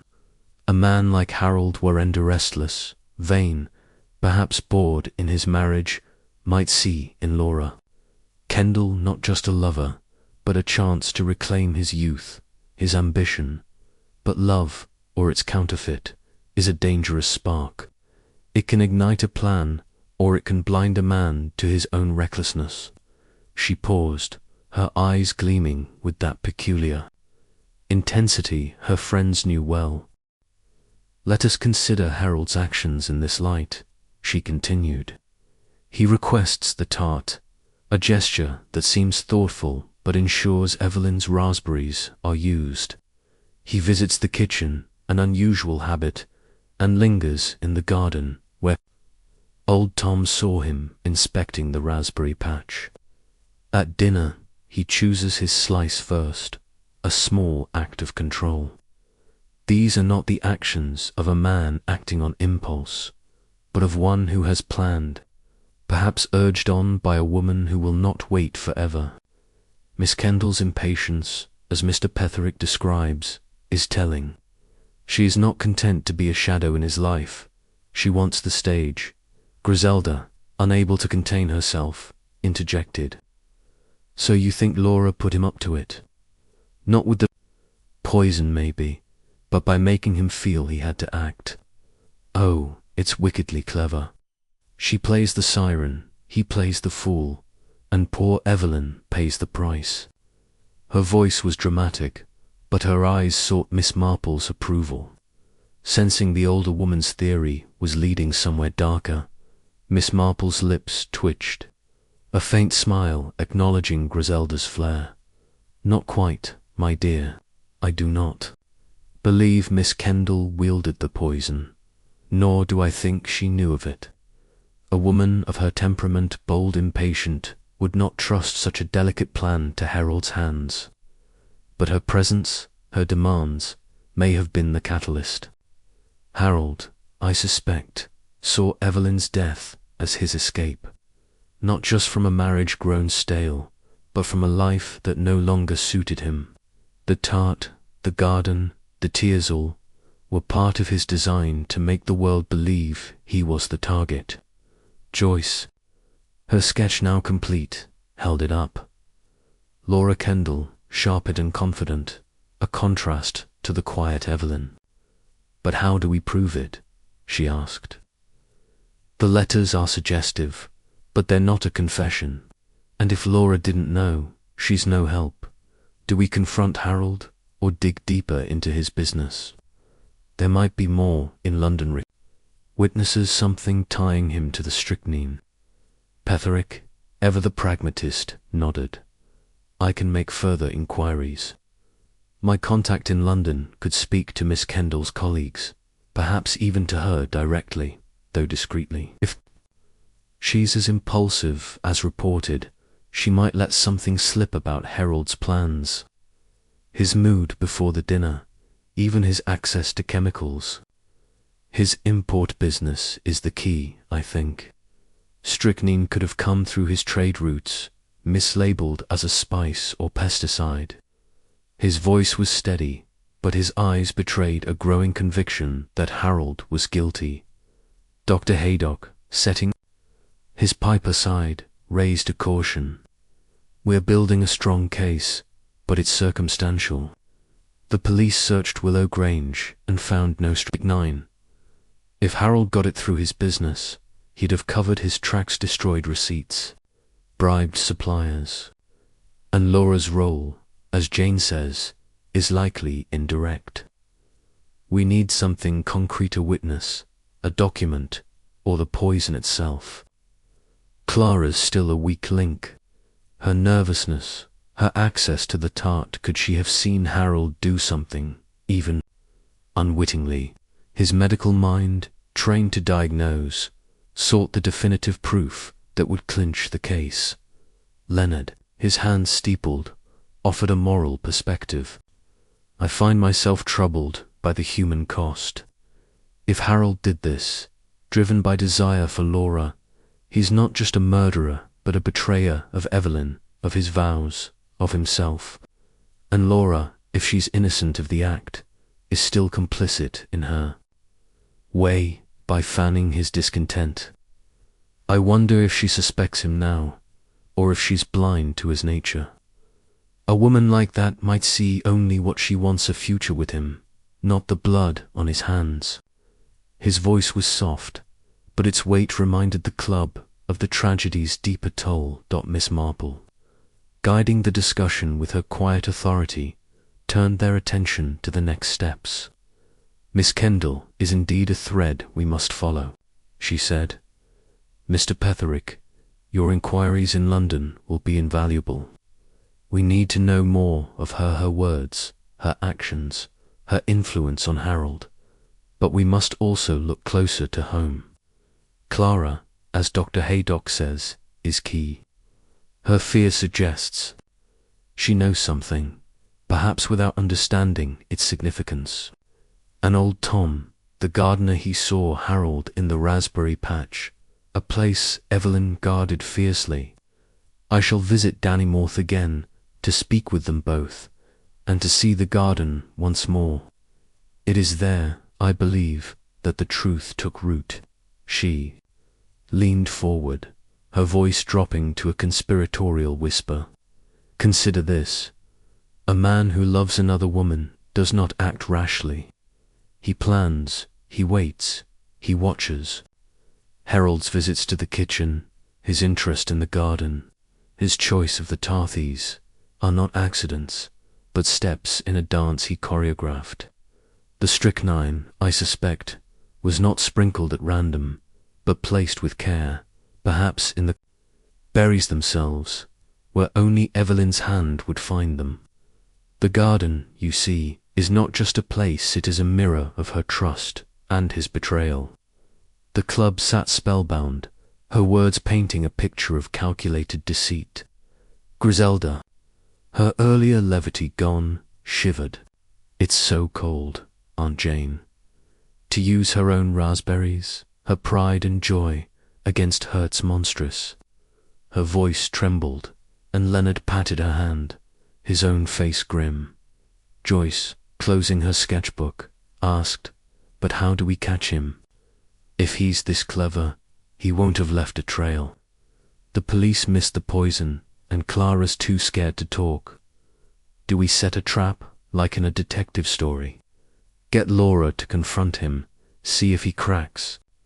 Her eyes gleamed with the drama of it, but Miss Marple shook her head. "Traps, Joyce, are for amateurs," she said gently. "The truth will come through patience, through seeing what others overlook. Clara will speak, if I ask the right questions. Old Tom will remember, if I prompt his memory. And Laura, through Mr. Petherick's efforts, will reveal what she knows, even if she does not yet know it herself. We are not detectives, my friends, we are observers of human nature, and human nature always betrays itself." Dr. Haydock chuckled, breaking the tension. "You make it sound so simple, Jane, but I'll wager you've already got him cornered in that sharp mind of yours. What's your next move, besides charming Clara and Tom?" His tone was teasing, but his respect was clear. Miss Marple smiled, picking up her knitting at last, the needles resuming their rhythmic click. "I shall go to Dannymoth tomorrow, with Griselda as my companion. We shall call at Willow Grange, ostensibly to offer further sympathies, but I shall see what the house tells me this time, and I shall walk the garden where the raspberries grow. A garden, you know, is a place of secrets, but it cannot keep them forever." Her voice was light, but her eyes held a glint of steel, the certainty of one who had unraveled many a knot before. As the club dispersed into the frosty night, their breath clouding in the air, each carried a piece of the new revelation. Griselda, clinging to Leonard's arm, whispered about Laura's audacity, her mind spinning tales of forbidden love. Petherick, his notebook tucked away, planned his London inquiries, determined to unearth more of Laura's story. Joyce, her sketchbook under her arm, dreamed of a confrontation between Harold and his lover, a scene worthy of her pencil.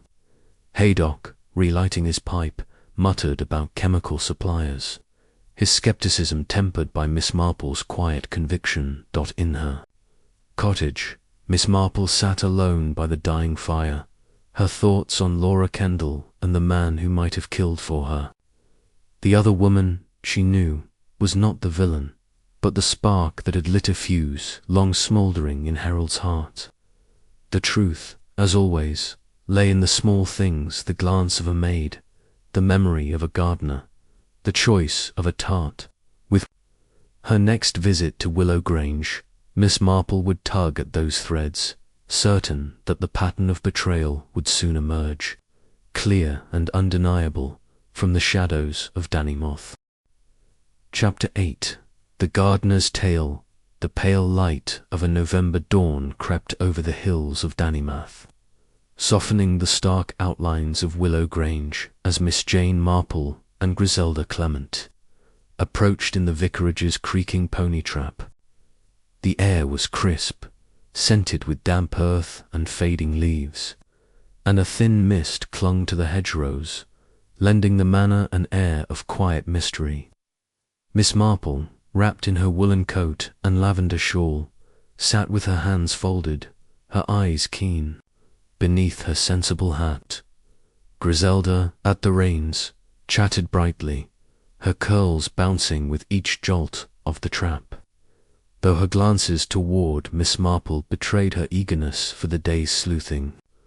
Their purpose was twofold: to pay a second call on Willow Grange, under the guise of further condolences, and to seek out old Tom, the gardener, whose brief testimony at the inquest had left Miss Marple certain he held a key to the poisoning of Evelyn Warrender.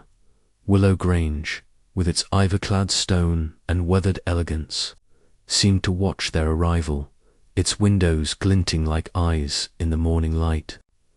The estate's neglect was more apparent in daylight.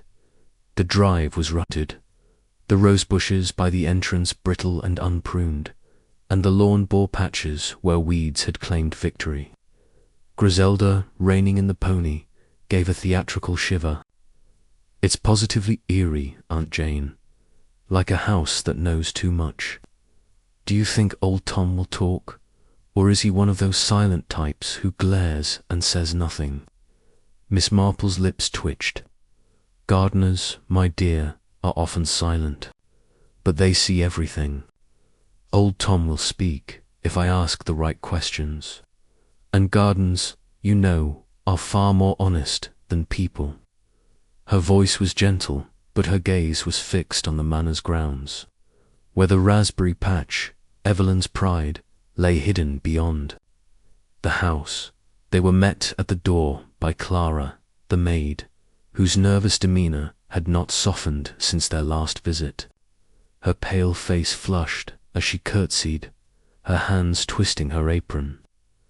"Mr. Warrender's in his study, ma'am," she said to Miss Marple, her voice low. "He's been poorly, not seeing many callers. Shall I fetch him?" Her eyes darted to the hall, as if expecting Harold to appear unbidden. Miss Marple, with the kindly air of a village aunt, shook her head. "No need to disturb him just yet, my dear. We've come to offer our sympathies, but I'd also like a word with old Tom, if he's about. Mrs. Warrender's garden was so admired, and I thought to ask his advice for my own roses." Her tone was disarming, and Clara, relieved by the mundane request, nodded. "He's in the back, near the potting shed," she said, pointing toward the garden path. "I'll tell Mr. Warrender you're here, but he may be a while." She scurried off, her footsteps echoing in the cavernous hall, leaving Miss Marple and Griselda to make their way to the garden. The path wound past a crumbling fountain and a row of yew trees, their dark needles stark against the mist. The garden was a patchwork of care and neglect. Evelyn's roses, though fading, stood in neat rows, while untamed ivy sprawled over a stone wall. The raspberry patch, tucked in a sunny corner near the potting shed, was smaller than Miss Marple had imagined. A dozen canes, their leaves curling with autumn's touch, their fruit long gone. Old Tom was there, bent over a wheelbarrow, his gnarled hands sorting tools with the slow precision of a man who measured time by seasons, not hours. He straightened as they approached, his weathered face creasing in mild surprise. At 70, Tom was a figure from another era, his tweed cap and patched coat as much a part of him as his slow, deliberate speech. His eyes, pale blue and sharp, sized up Miss Marple and Griselda with a gardener's instinct for strangers on his turf. "Mornin', ladies," he said, touching his cap. "Heard you was cumin, something about roses, Clara says." Miss Marple smiled, her manner warm but purposeful. "Indeed, Mr. Tom, Mrs. Warrender's garden was the talk of Dannymarth, and I'm struggling with my own rose's black spot, you know. But I confess, I'm curious about her raspberries, too. Such a tragedy that they should be tied to her loss." Her voice was gentle, but her eyes held his, probing for the flicker of memory she sensed lay buried. Tom's expression tightened, though he nodded. "Aye, a bad business. Mrs. Warrender loved them raspberries. Tended Em herself, mostly. Wouldn't let me near Em, 'cept for weedin' now and then." He turned to the patch, his hand resting on a cane as if to anchor himself. She picked the last lot to days afore it happened. Took M to Mrs. Bates for the tart. Never thought they'd be her end. Griselda, sensing an opening, leaned forward, her voice bright but careful. It must have been awful for you, Tom, working here through all that. Did you ever see anything odd in the garden before that night? Someone poking about, maybe, where they shouldn't. Her question was bold, but her smile was disarming, and Tom's guard softened slightly. He scratched his chin, his eyes narrowing. Can't say as I did, not proper. 'Cept for Mr. Warrender, that is. He come out here a few days afore the dinner, looking at the raspberries. Said he was checking for pesticides, like struck me queer. Him taking an interest. Never cared for the garden before, not in all my years here. His voice was gruff, but there was a note of unease, as if the memory had grown sharper in the telling dot. Miss Marple's interest quickened, though her tone remained conversational. How curious. Did he touch the plants, or perhaps bring anything? With him a bottle, a packet? She asked, as if inquiring about pruning techniques, but her eyes were fixed on Tom's face. Noting the slight furrow of his brow, Tom hesitated, his hand tightening on the cane. Didn't see no bottle, ma'am. But he had his hands in his pockets, and he was particular, like kept a skin where Mrs. Warrender picked her berries, which canes was ripest. I showed him, thinking he meant well, but it sat wrong, him being there. Mrs. Warrender, she'd have had words if she'd seen. He shook his head, as if shaking off the thought, and turned back to his tools.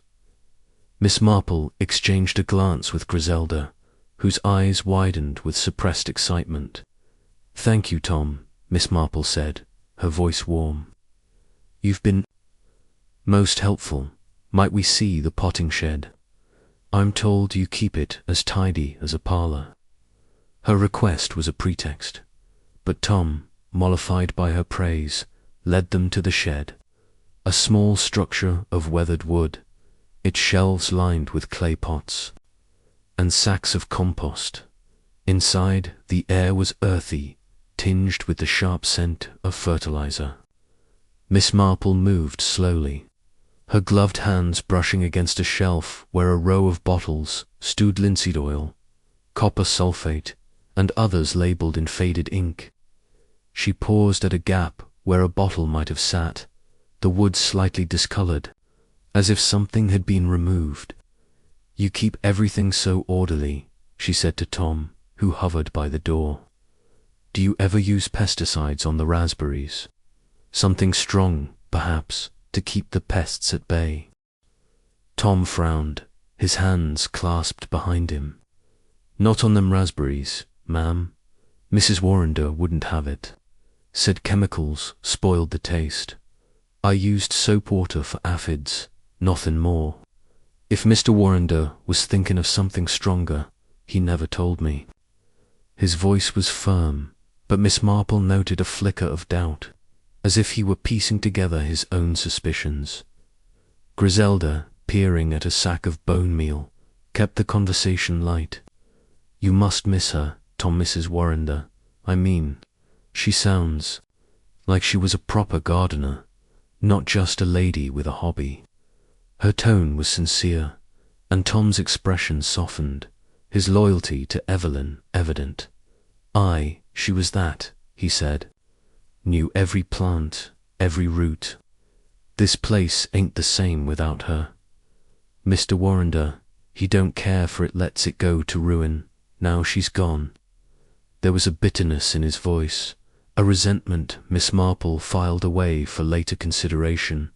Their interview with Tom concluded, they returned to the house, where Harold Warrender awaited them in the drawing-room. His appearance was more haggard than before, his eyes shadowed, his suit rumpled as if he'd slept in it. He greeted them with forced cordiality, offering tea that Clara brought on a trembling tray. "You're kind to call again," he said, his voice strained. "It's been difficult, as you can imagine. The police still have no answers, and I'm left to wonder who hated me so much to strike at Evelyn." His hand shook as he lifted his cup, and Miss Marple noted the effort it took to maintain his composure. She responded with gentle sympathy, steering the conversation to neutral ground. The weather, the state of Danemouth's church roof while observing his every gesture. His grief, she sensed, was a performance, its edges fraying under scrutiny. Griselda, playing her part, asked about Evelyn's garden, prompting a brief reminiscence from Harold about her love for raspberries. "She was always out there," he said, his voice catching. "I thought the tart would make her happy. If I'd known." He trailed off, his eyes glistening, but Miss Marple saw no tears fall. Before leaving, Miss Marple requested a moment alone with Clara, citing a need to thank her for the tea. In the hallway, away from Harold's earshot, she spoke softly, her tone that of a concerned friend. "You've been so brave, Clara, in such a trying time. It must be hard, serving that tart, knowing what happened.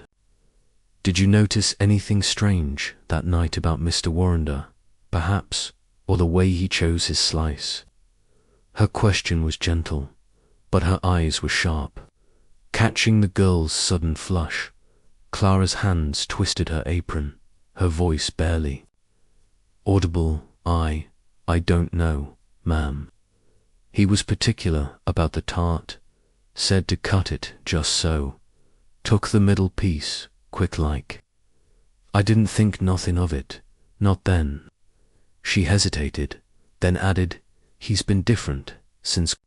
Watches me, like he's waiting for me to say something wrong." Her eyes darted to the drawing-room door, and Miss Marple, sensing her fear, patted her arm and let her go. As they drove back to St. Mary Mead, Griselda could scarcely contain her excitement. "Aunt Jane, you were marvelous. Old Tom, practically, handed us the case. Harold in the garden, fussing over the raspberries, it's as good as a confession. And Clara, poor thing, she's terrified of him. Do you think he poisoned the berries right there, under Tom's nose?" Her voice bubbled with theories, but Miss Marple's expression was thoughtful, her mind sifting through the morning's harvest. Harold was indeed in the garden, she said, her voice soft, and his interest in the raspberries was no whim. He knew Evelyn's habits, knew she'd pick the ripest fruit for the tart. A few berries, tainted with strychnine, could be enough, if placed carefully. Tom's memory of that day is our first clear thread, and Clara's fear is another. But we must be cautious, Griselda. A man who plans such a crime does not leave bottles lying about. The poison, I suspect, is long gone, but the garden still speaks. Her eyes gleamed, fixed on the misty hills ahead. That evening, as the Tuesday nightclub gathered, Miss Marple shared her findings, her voice weaving a narrative that tightened the net around Harold Warrender. The fire cast long shadows, mirroring the dark currents of the tale. Dr. Haydock, his pipe glowing, marveled at Tom's revelation. Harold in the raspberry patch, asking about ripest canes. That's no coincidence. He was scoping his target, planning where to plant the poison. Joyce Lempriere, sketching a gnarled gardener, suggested Tom might have seen more, perhaps a hidden packet, overlooked in the moment. Mr. Petherick, his notebook open, saw the legal implications. If we can prove Harold handled strychnine, it's a case for the police. My London inquiries into Laura Kendall may yet tie him to a source. Griselda, ever dramatic, imagined Harold as a villain in a melodrama, while Leonard urged caution, noting Clara's fear might stem from innocence. Not knowledge, Miss Marple, her knitting resumed, guided their theories with quiet precision. "Old Tom has given us a window into Harold's mind," she said, "and Clara has shown us his shadow. The garden is where the crime began, not with the tart, but with the berries Evelyn trusted. Harold's mistake was thinking no one would notice his footsteps there. But gardens, like people, have memories, and Tom's is clearer than he knows." She paused, her needles clicking. "I shall return to Dannymoth, to press Clara gently and to walk the patch again. The truth, I think, is very near." The club dispersed, their minds alight with the gardener's tale. Griselda whispered to Joyce of poisoned canes under moonlight, while Petherick planned his next London move.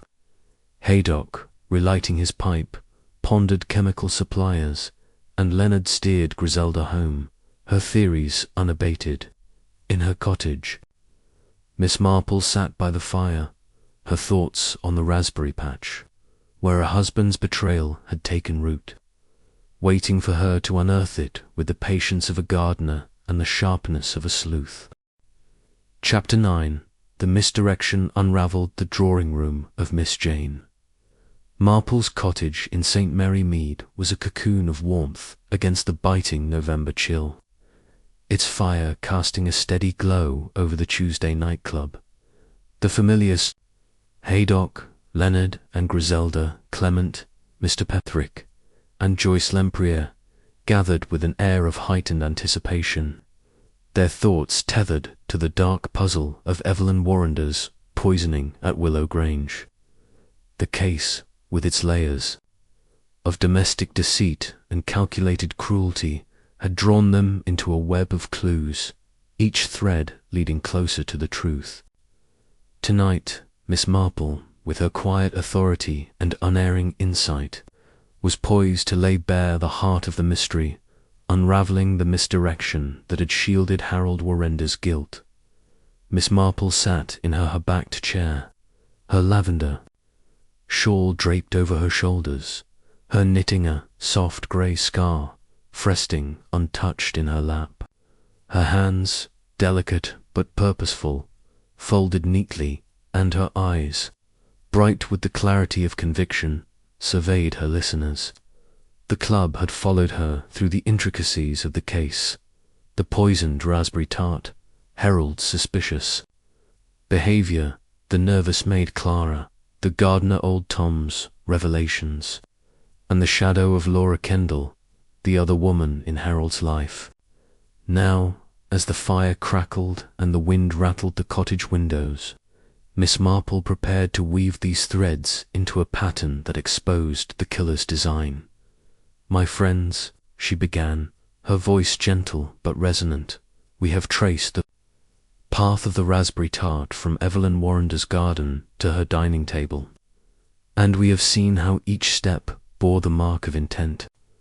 We have considered motives, money, ambition, love, and we have met Miss Laura Kendall, whose presence in Harold Warrender's life casts a new light on his actions.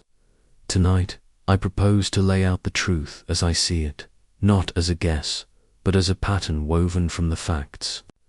The poison that killed Evelyn was no accident, nor was it meant for Harold. It was a deliberate act, cloaked in misdirection, and Harold Warrender, I believe, is its architect." A murmur rippled through the room, though none were truly surprised. Dr. Haydock, his pipe glowing faintly, leaned forward, his medical curiosity piqued. "You've been building to this, Jane, and I'm inclined to agree Harold's the only one who fits. But how did he do it? The strychnine was in Evelyn's slice alone, and he ate from the same tart. Lay it out for us, step by step." His voice was gruff, but his eyes held a spark of admiration for her clarity. Miss Marple inclined her head, her expression serene but unyielding. "Let us begin with the garden," she said, "for it is there that the crime took root. Evelyn's raspberry patch was her sanctuary, a place she tended with care. allowing no one but herself to pick its fruit, save for old Tom's occasional weeding. 2 days before the fatal dinner, she gathered the berries for the tart, as she always did, and gave them to Mrs. Bates. But old Tom told us something crucial. Harold, who never cared for gardening, was in the raspberry patch a few days earlier, inspecting the canes, asking which were ripest. He claimed to be checking for pests, but Tom found it odd, and so do I. She paused, letting the image settle in their minds. I believe Harold poisoned a select few berries in that patch, knowing Evelyn would pick them. Strychnine in a small, concentrated dose could be applied to the ripest fruit, perhaps dissolved in a solution and brushed onto the berries, or sprinkled as a powder disguised as dust. He knew her habits, knew she'd choose the best for the tart.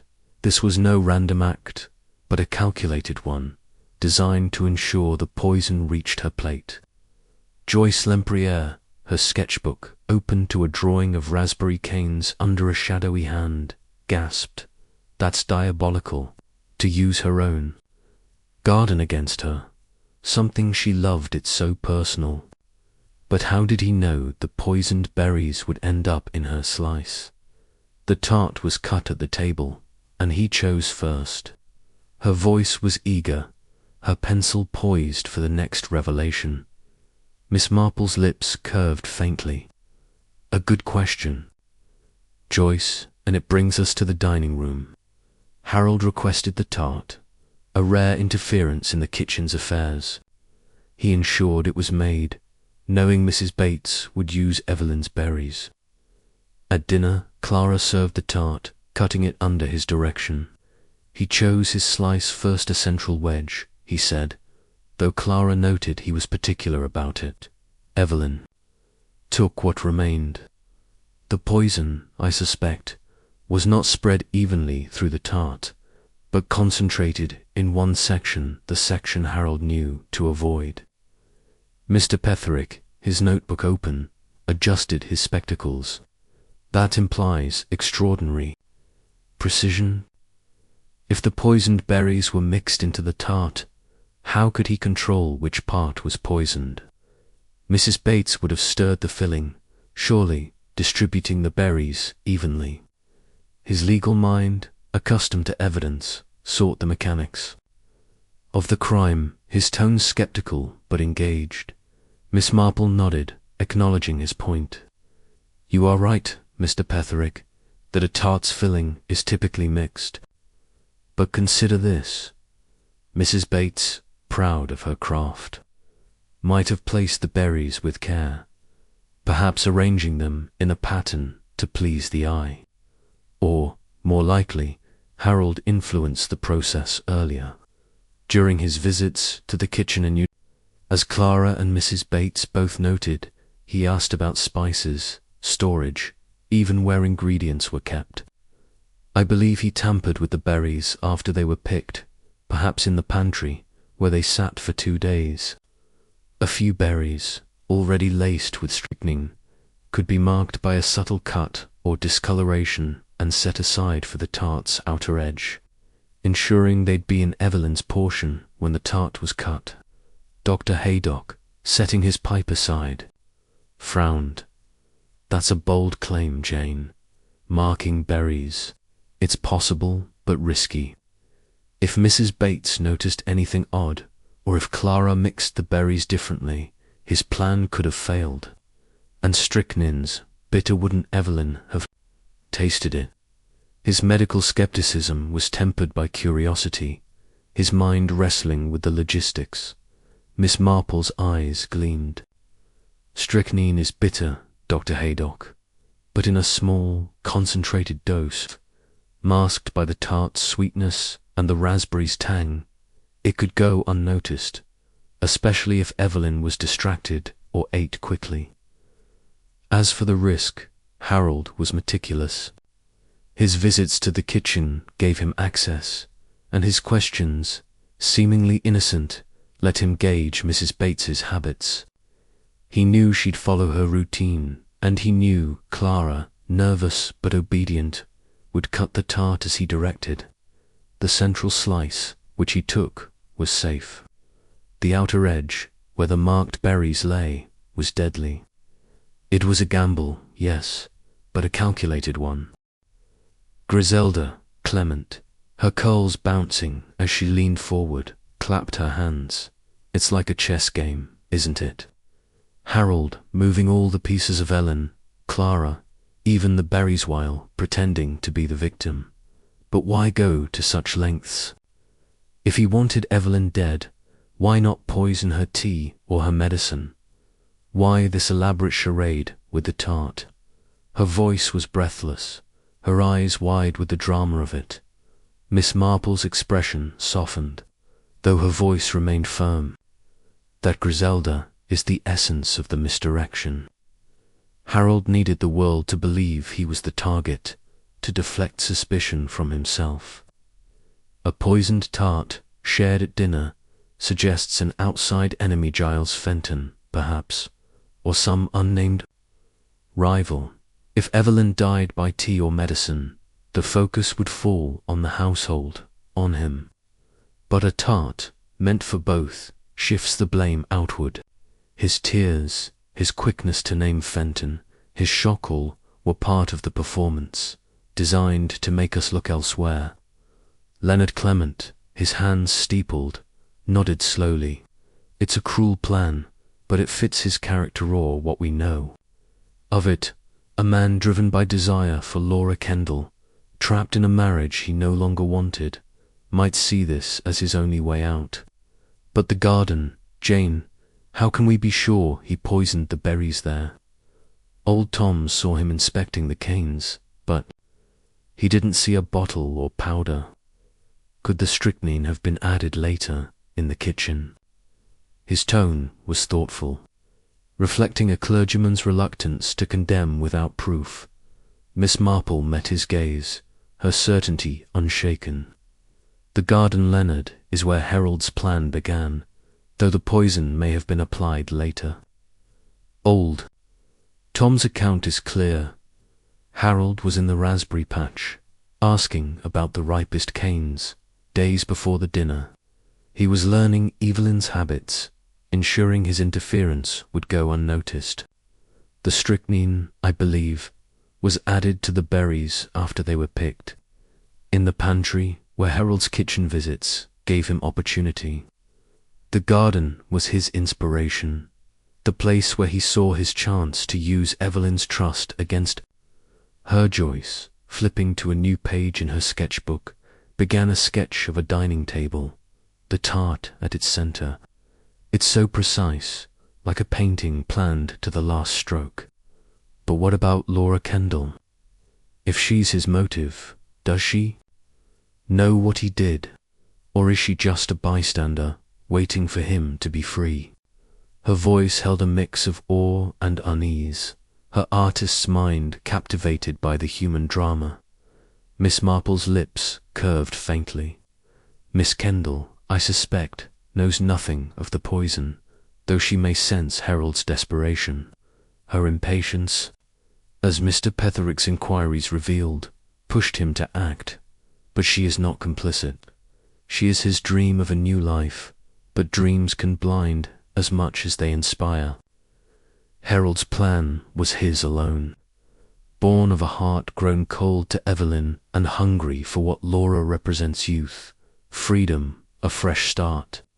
Mr. Petherick, his notebook filled with meticulous notes, spoke next. Your theory is compelling, Miss Marple, but we need evidence to bring it to the police. The letters to Laura are suggestive, but they don't prove murder. Old Tom's testimony about the garden is strong, but it's circumstantial. Clara's fear hints at Harold's guilt, but she hasn't seen the act. My London inquiries into Laura may yet uncover a link to strychnine, perhaps through Harold's business contacts, but we need something tangible. A vial, a receipt, a witness who saw him with the poison. His legal mind was already building a case, but his tone betrayed the challenge of proving it. Miss Marple nodded, her expression serene. You are right, Mr. Petherick. That evidence is key.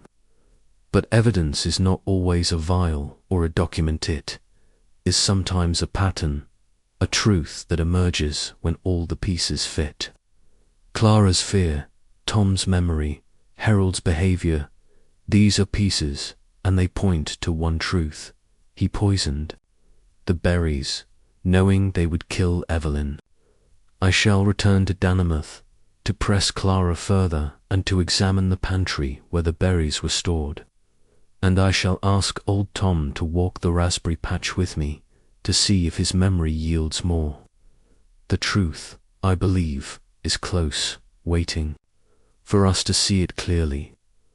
Dr. Haydock, relighting his pipe, chuckled. You've got us all convinced, Jane, but I still want to know how he got the strychnine. His import business is the likely source, chemicals slipping through as pesticides or spices, but he'd have been careful. If we could find a supplier or even a hint of a transaction, it'd seal the case. What's your next step, besides charming Clara and Tom? His tone was teasing, but his respect was evident. Miss Marple's eyes twinkled. Patience, Dr. Haydock.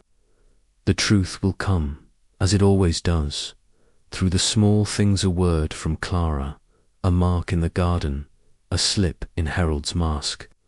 I shall go to Willow Grange tomorrow with Griselda to keep the household distracted, and I shall trust that human nature, which plans so cleverly, always leaves a trace of its folly.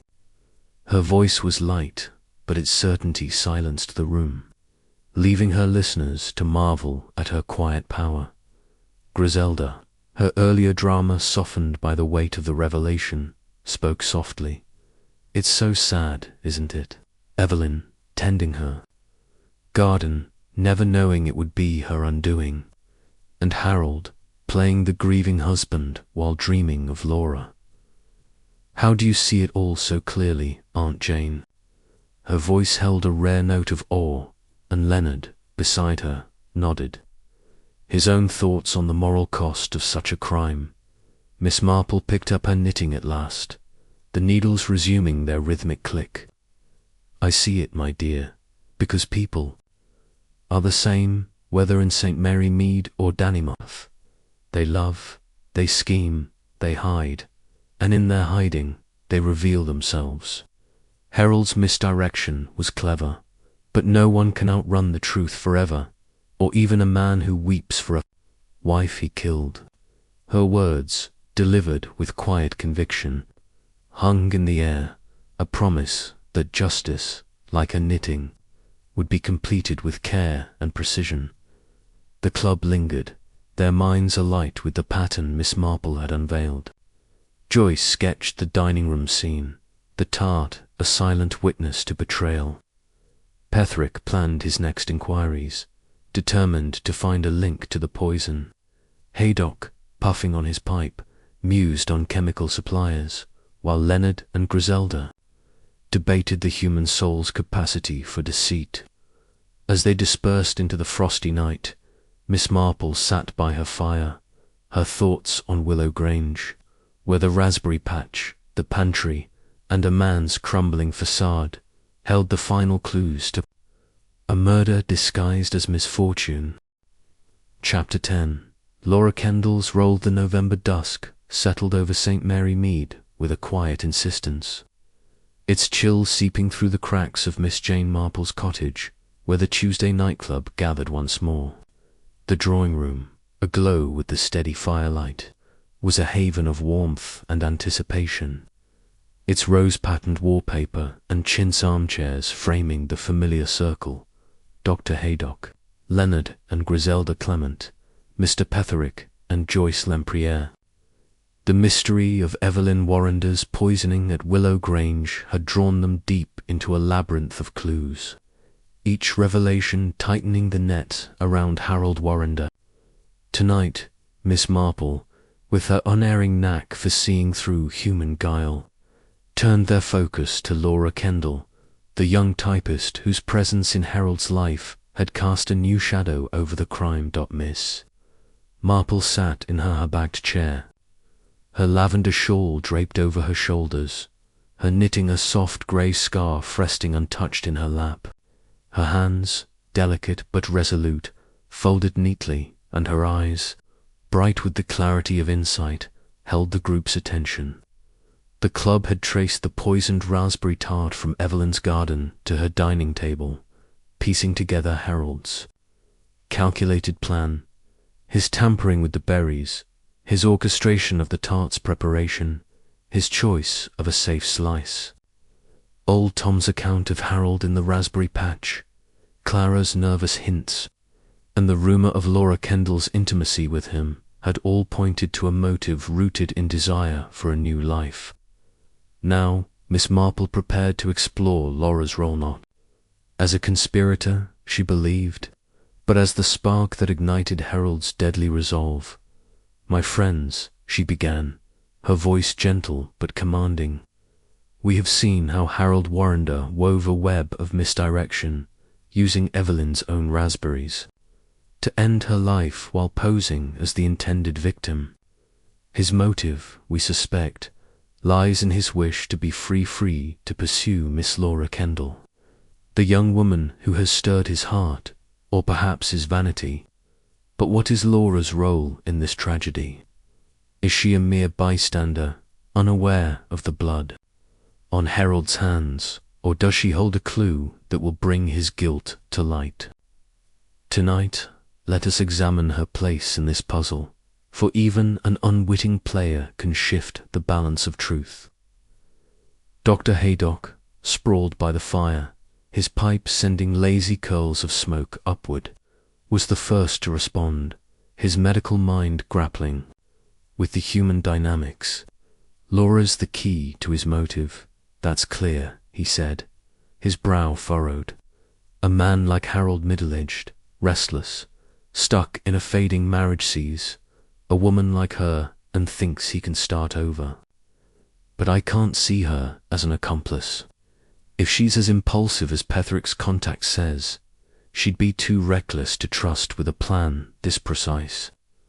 Still, she might know something about his mood, his plans, even his access to strychnine. Have your inquiries turned up anything new, Petherick?" His voice was gruff, but his eyes sought the solicitor's notes, hungry for fresh evidence. Mr. Petherick, his notebook open, adjusted his spectacles with the precision of a man accustomed to legal briefs. "My London contact has been thorough," he said, his voice dry but authoritative. "Miss Kendall, as we know, is 26, ambitious, and not one to fade into the background. She's been with Warrender's firm for 2 years, handling his correspondence and accompanying him to meetings. Their relationship, while discreet, was no secret among the staff. Colleagues report her growing impatient small outbursts when Harold delayed decisions, hints that she expected more from him, perhaps a commitment. One clerk overheard her say, 'I won't wait forever, you know,' in his office last month. The letters I mentioned, those found in Harold's desk, are more explicit now that I've seen extracts. One, dated a week before the poisoning, reads, 'You must decide soon, or I'll make my own path.' Not a direct threat, but pressure, certainly." Griselda Clement, perched on the sofa, clapped her hands, her curls bouncing with excitement. "She's practically a siren, luring him to ruin. Not that I blame her, Harold's the villain, spinning his lies while Evelyn suffered. But Laura's impatience is what pushed him, isn't it? She didn't know about the poison, but she made him feel he had to act, to clear the way for her. Oh, it's positively Shakespearean."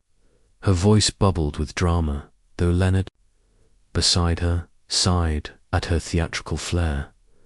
Leonard leaned forward, his hands clasped, his clerical sensibility tempering his wife's exuberance. "Griselda, we mustn't romanticize it. Laura's role as Miss Marple suggests, is likely unwitting, but it's no less significant.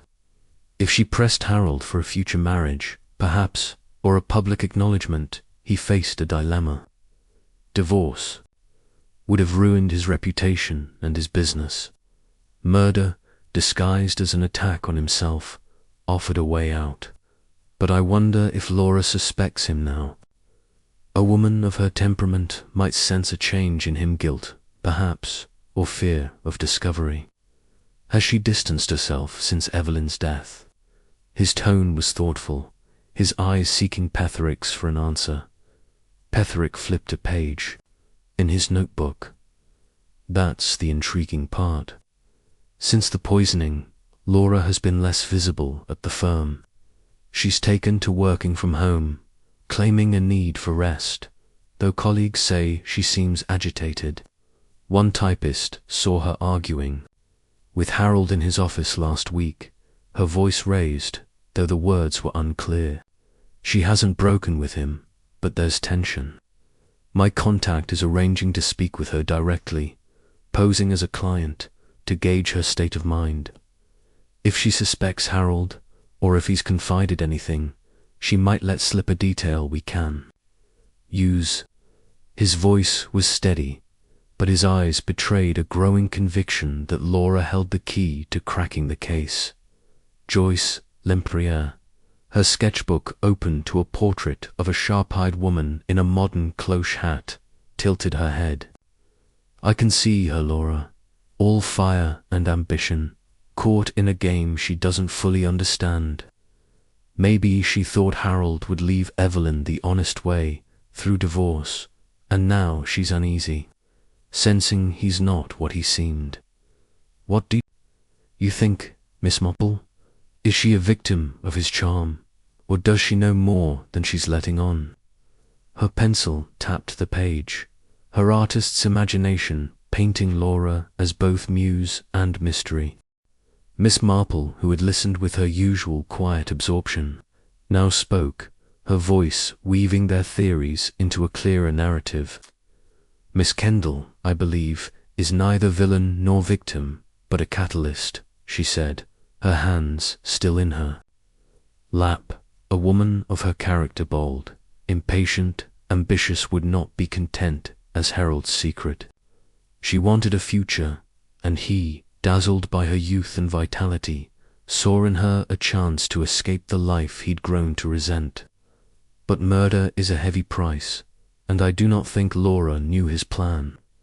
Her pressure, as Mr. Petherick's letters suggest, was enough to spur him, but the poison was his alone, a secret he guarded even from her. She paused, her eyes gleaming with that peculiar intensity her friends knew well. Consider Harold's actions through this lens. He poisons the raspberries, knowing Evelyn will pick them. He requests the tart, ensuring they're used. He chooses his slice first, avoiding the deadly portion. All this he does to free himself for Laura, but also to protect himself by framing the crime as an attack on his own life. He keeps suspicion at bay. Laura, I suspect, is now a danger to him, not because she knows the truth, but because her impulsiveness might lead her to question him, to speak too freely. Her agitation, as Mr. Petherick reports, is telling. She senses a shadow, though she may not yet name it. Dr. Haydock, puffing on his pipe, nodded. That fits. Harold's clever, but he's not infallible. If Laura's pulling away, it's because she's picking up on his guilt. Maybe he's jumpy, or too eager to please her now that Evelyn's gone. But we still need proof. The strychnines, the sticking point. Where did he get it? His import. Business is the likely source, but without a paper trail or a witness, it's guesswork. Could Laura know anything about his suppliers, even indirectly? His medical mind, trained to seek evidence, wrestled with the case's gaps. Petherick responded, his tone measured. I've asked my contact to look into the firm's records, discreetly, of course. Warrender's business deals with ports. In the Far East, where regulations are looser, a shipment of pesticides, mislabeled to hide strychnine, isn't impossible.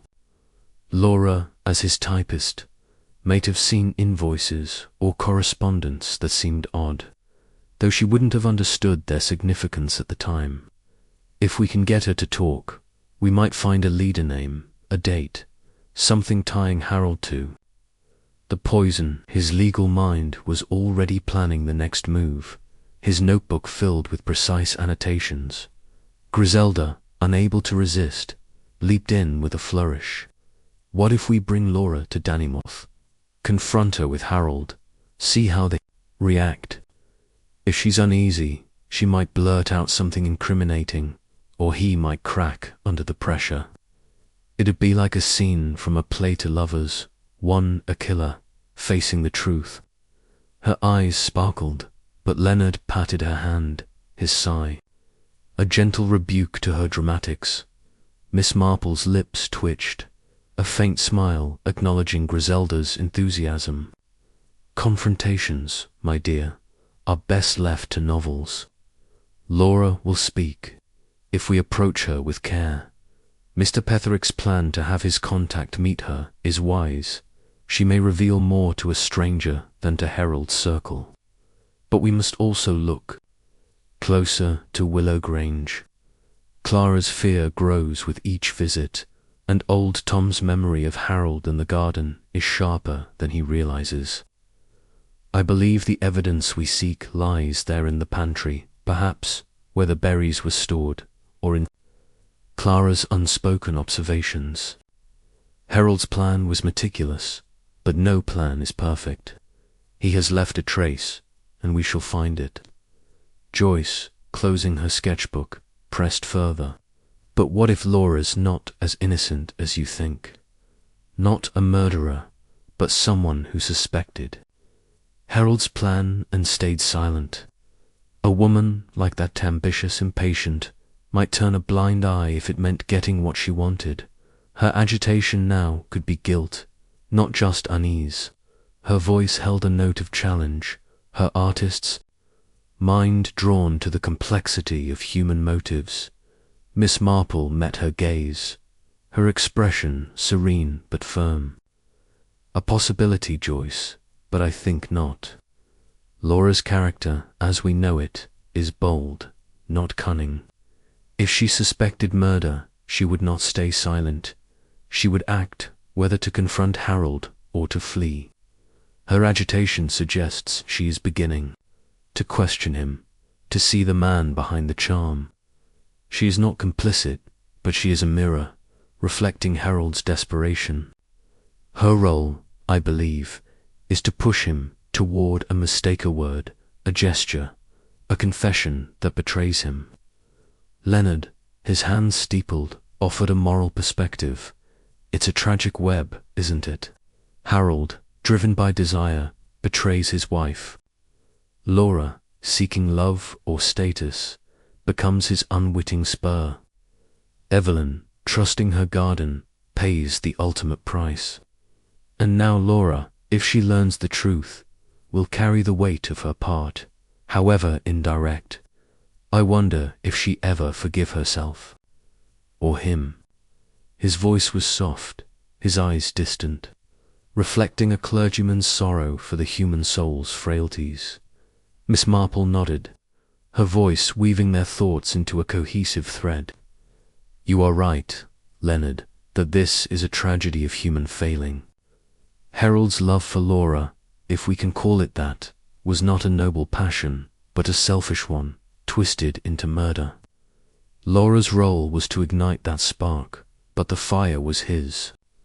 We must now gather the evidence to prove it, not for our satisfaction, but for justice. Mr. Petherick, your inquiries into Laura and the firm's records are crucial. I shall return to Willow Grange to speak with Clara and to search the pantry, where I suspect Harold hid his poison, and I shall ask old Tom to show me the raspberry patch again, for his memory may yet yield a final clue. Dr. Haydock, relighting his pipe, chuckled. You're closing in, Jane. I can feel it. But the strychnine's still the hurdle. If Harold got it through his business, he'd have destroyed any evidence, burned receipts, bribed suppliers. Clara's your best bet. She's terrified, which means she's seen something. What's your plan to get her talking? His tone was teasing, but his respect for her method was clear. Miss Marple's eyes twinkled. Patience, Dr. Haydock, and kindness. Clara is not guilty, but she is afraid of Harold, afraid of what she knows. I shall speak to her as a friend, not a detective, and let her tell her story in her own time. The pantry, too, may speak. If I look closely, a mark, a stain, a forgotten trace of Harold's work. And old Tom, with his gardener's eye, may remember a detailer disturbed cane, a strange powder that seals the case. Her voice was light, but its certainty cut through the room's warmth, chilling her listeners with the weight of her resolve. Griselda, her earlier drama softened, spoke softly. It's so sad, Aunt Jane. Laura thought she was chasing love, but she was chasing a lie. And Evelyn, all along, was just tending her garden, never knowing it would betray her. How do you bear it, seeing all this darkness? Her voice trembled, and Leonard patted her hand, his own face reflecting the same question. Miss Marple picked up her knitting at last, the needles resuming their rhythmic click. I bear it, my dear, because the truth, however dark, brings light. Laura's role was to stir Harold's heart, but his choice was his own. We shall find the evidence, not to condemn, but to set things right for Evelyn, for Clara, for all who trusted him. Tomorrow I go to Dannymoth with Griselda to keep the household at ease. The truth is near, and it will not hide much longer. Her words, delivered with quiet conviction, hung in the air, a promise that justice, like her scarf, would be completed with care and precision. The club lingered, their minds alight with Laura's role and the tightening case against Harold. Joyce sketched a tense office scene, Laura and Harold in whispered conflict. Petherick planned his London inquiries, determined to uncover a link to the poison. Haydock, puffing on his pipe, mused on chemical suppliers, while Leonard and Griselda debated the cost of ambition.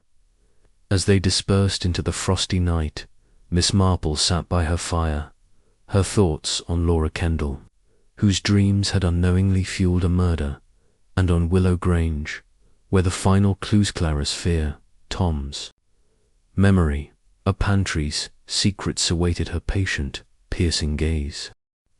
Chapter 11. The confrontation. The November morning broke over St. Mary Mead with a fragile clarity, the frost glistening on the rooftops as Miss Jane Marple prepared for her final journey to Dannymoth. The Tuesday nightclub's deliberations had brought the mystery of Evelyn Warrender's poisoning at Willow Grange to a critical juncture, with Harold Warrender's guilt all but certain in their minds. The poisoned raspberry tart, the tampered berries, the nervous maid Clara, old Tom's garden revelations, and the shadow of Laura Kendall's influence had woven a net of evidence, yet it remained circumstantial. Miss Marple, with her quiet resolve and piercing insight, knew that the truth required one final pusher confrontation, not of drama but of precision, to expose Harold's facade. As she donned her woolen coat and lavender shawl, her eyes gleamed with the certainty of one who had unraveled many a human knot before. Griselda Clement, her companion for the day, arrived at the cottage with her usual exuberance, her cheeks pink from the cold and her curls peeking from beneath a fashionable cloche hat. Aunt Jane, I'm positively tingling with excitement, she declared, helping Miss Marple into the vicarage's pony trap. Are we really going to catch Harold today? Will there be a scene, like in a detective novel, with him confessing in tears? Her voice bubbled with anticipation, but Miss Marple's faint smile tempered her enthusiasm. "Truth, my dear, rarely needs a scene," she said, settling into the trap. "It emerges quietly when the right questions are asked and the right eyes observe.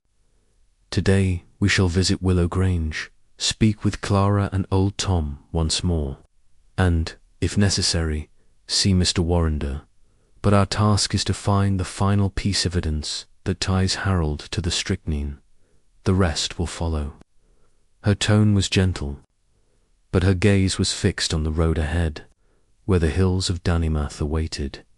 The journey to Willow Grange was brisk, the pony's hooves crunching on the frosted lane. The manor, with its weathered stone and ivy-clad walls, loomed through the morning mist, its grandeur muted by neglect. The raspberry patch, now barren, lay beyond the house, a silent witness to Evelyn's trust and Harold's betrayal. Griselda, reining in the pony, gave a theatrical shiver. "It's as gloomy as ever, Aunt Jane. I half expect Harold to be lurking with a sinister grin. Do you think he knows we're onto him?" Miss Marple's lips twitched. "If he does, Griselda, he will be all the more careful. But careful men make mistakes, and Harold's time is running short." She stepped from the trap, her movements deliberate, and led the way to the front door, where Clara greeted them with her customary unease. The maid's pale face and fidgety hands were more pronounced today, her eyes darting to the hall as if fearing Harold's sudden appearance. "Mr. Warrender's in his study, ma'am," Clara said, her voice a whisper. "He's not been well. Keeps to himself mostly. Shall I fetch him?" Her apron twisted in her hands, and Miss Marple, with a kindly pat, shook her head. "Not yet, my dear," she said. "We've come to see how you're all managing, and I'd like another word with old Tom about the garden. Perhaps you could show us to the pantry first. I'm curious about Mrs. Bates's preserves, such a talent, I hear." Her request was innocuous, but her eyes held Clara's, noting the girl's sudden flush. Clara hesitated, then nodded, leading them through the hall to the kitchen, where the pantry door stood ajar. The kitchen was quiet, Mrs. Bates absent visiting her sister. Clara explained, and the air carried the faint scent of baked bread. The pantry, a small room lined with shelves, was a model of order. Jars of jam and pickles gleamed, sacks of flour and sugar stood neatly stacked, and a row of spice tins bore Mrs. Bates's precise labels. Miss Marple moved slowly, her gloved hands brushing the shelves, her eyes scanning for anything amiss, a mark, a stain, a gap where a bottle might have been. "Such a well-kept pantry," she said, pausing at a shelf where a faint ring of dust suggested a missing container. "Do you ever help Mrs. Bates here, Clara? With the raspberries, perhaps, when they were brought in?" Her tone was conversational, but her gaze was sharp, catching Clara's nervous swallow. "Sometimes, ma'am," Clara said, her voice trembling. "Mrs. Warrender brought the berries herself 2 days afore the dinner. I put M in a bowl. There," she pointed to a shelf, "and Mrs. Bates used M for the tart. I didn't touch M after, I swear." Her eyes filled with tears, and Miss Marple, sensing her distress, softened her approach. "Of course, my dear," she said, patting Clara's arm, "but you see so much working here. Did Mr. Warrender ever come to the pantry, perhaps to fetch something for Mrs. Bates?" Her question was gentle, but Clara's reaction, a sharp intake of breath, confirmed Miss Marple's suspicion. He did, ma'am," Clara admitted, her voice barely audible. "A day afore the dinner, he was here, looking at the shelves. Said he needed a spice for his tea cloves. He said, but he didn't take nothing. Just stood there, poking about. I thought it queer, him being in the pantry, but I didn't say nothing. Her hands twisted her apron, and Miss Marple, with a reassuring nod, let the moment pass, filing away the detail for later. Their next stop was the garden, where old Tom was raking leaves near the potting shed. His weathered face creased in mild surprise at their return, but he touched his cap, his pale blue eyes sizing them up with a gardener's instinct. "Back again, ladies," he said, leaning on his rake. "More about roses, or is it them raspberries still?" His tone was gruff, but there was a flicker of curiosity, as if he sensed their purpose. Miss Marple smiled, her manner warm but purposeful. "A bit of both, Mr. Tom. Your garden is a treasure, and I'm keen to learn more about Mrs. Warrender's raspberries. You said Mr. Warrender was here, checking for pests. Did he ever bring anything with him at all? A bottle, perhaps? Or did you notice anything odd in the patch after he left?" Her questions were casual, but her eyes held his, probing for the memory she believed lay buried. Tom scratched his chin, his brow furrowing. "Didn't see no bottle, ma'am, but now you mention it, there was something. After he left, I found a cane bent, like it had been pulled hard. Thought it was rabbits, but it was just the one cane near the ripest berries. Didn't think much of it then, but it's stuck in my mind since." His voice was slow, but his eyes sharpened, as if the memory had gained new weight. Griselda, unable to contain herself, leaned forward. "That's it, Tom. He must have tampered with that cane, put the poison right there. Did you see any powder or anything strange on the berries?" Her enthusiasm drew a frown from Tom, but Miss Marple's gentle touch on her arm calmed the moment. "Thank you, Tom," Miss Marple said, her voice warm. "You've been most helpful. Might we see the patch again? I'd love to picture Mrs. Warrender at work." Tom nodded, leading them to the raspberry patch, where the cane stood, stark and leafless. Miss Marple paced the rows, her eyes noting the bent cane Tom had described a subtle break, barely visible, but deliberate. She stooped, examining the soil beneath, where a faint discoloration hinted at a spilled liquid, long since absorbed. It was not proof, but it was a thread, and she tucked it away. Their garden visit complete, they returned to the house, where Harold Warrender awaited them in the drawing room. His appearance was more dishevelled than before, his eyes bloodshot, his hands restless as he offered tea. "You're persistent, Miss Marple," he said, his voice strained but polite. "Danemoth's lucky to have such caring neighbours. Any news from the police?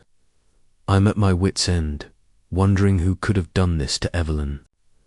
His tone was plaintive, but Miss Marple saw the tension in his jaw, the flicker of unease in his eyes. She responded with gentle sympathy, steering the conversation to Evelyn's garden, then to the tart. "Such a thoughtful gesture, Mr. Warrender. Requesting that tart," she said, her voice soft. "You must have known how much she loved her raspberries. Did you ever help her in the patch, perhaps checking the fruit for her?"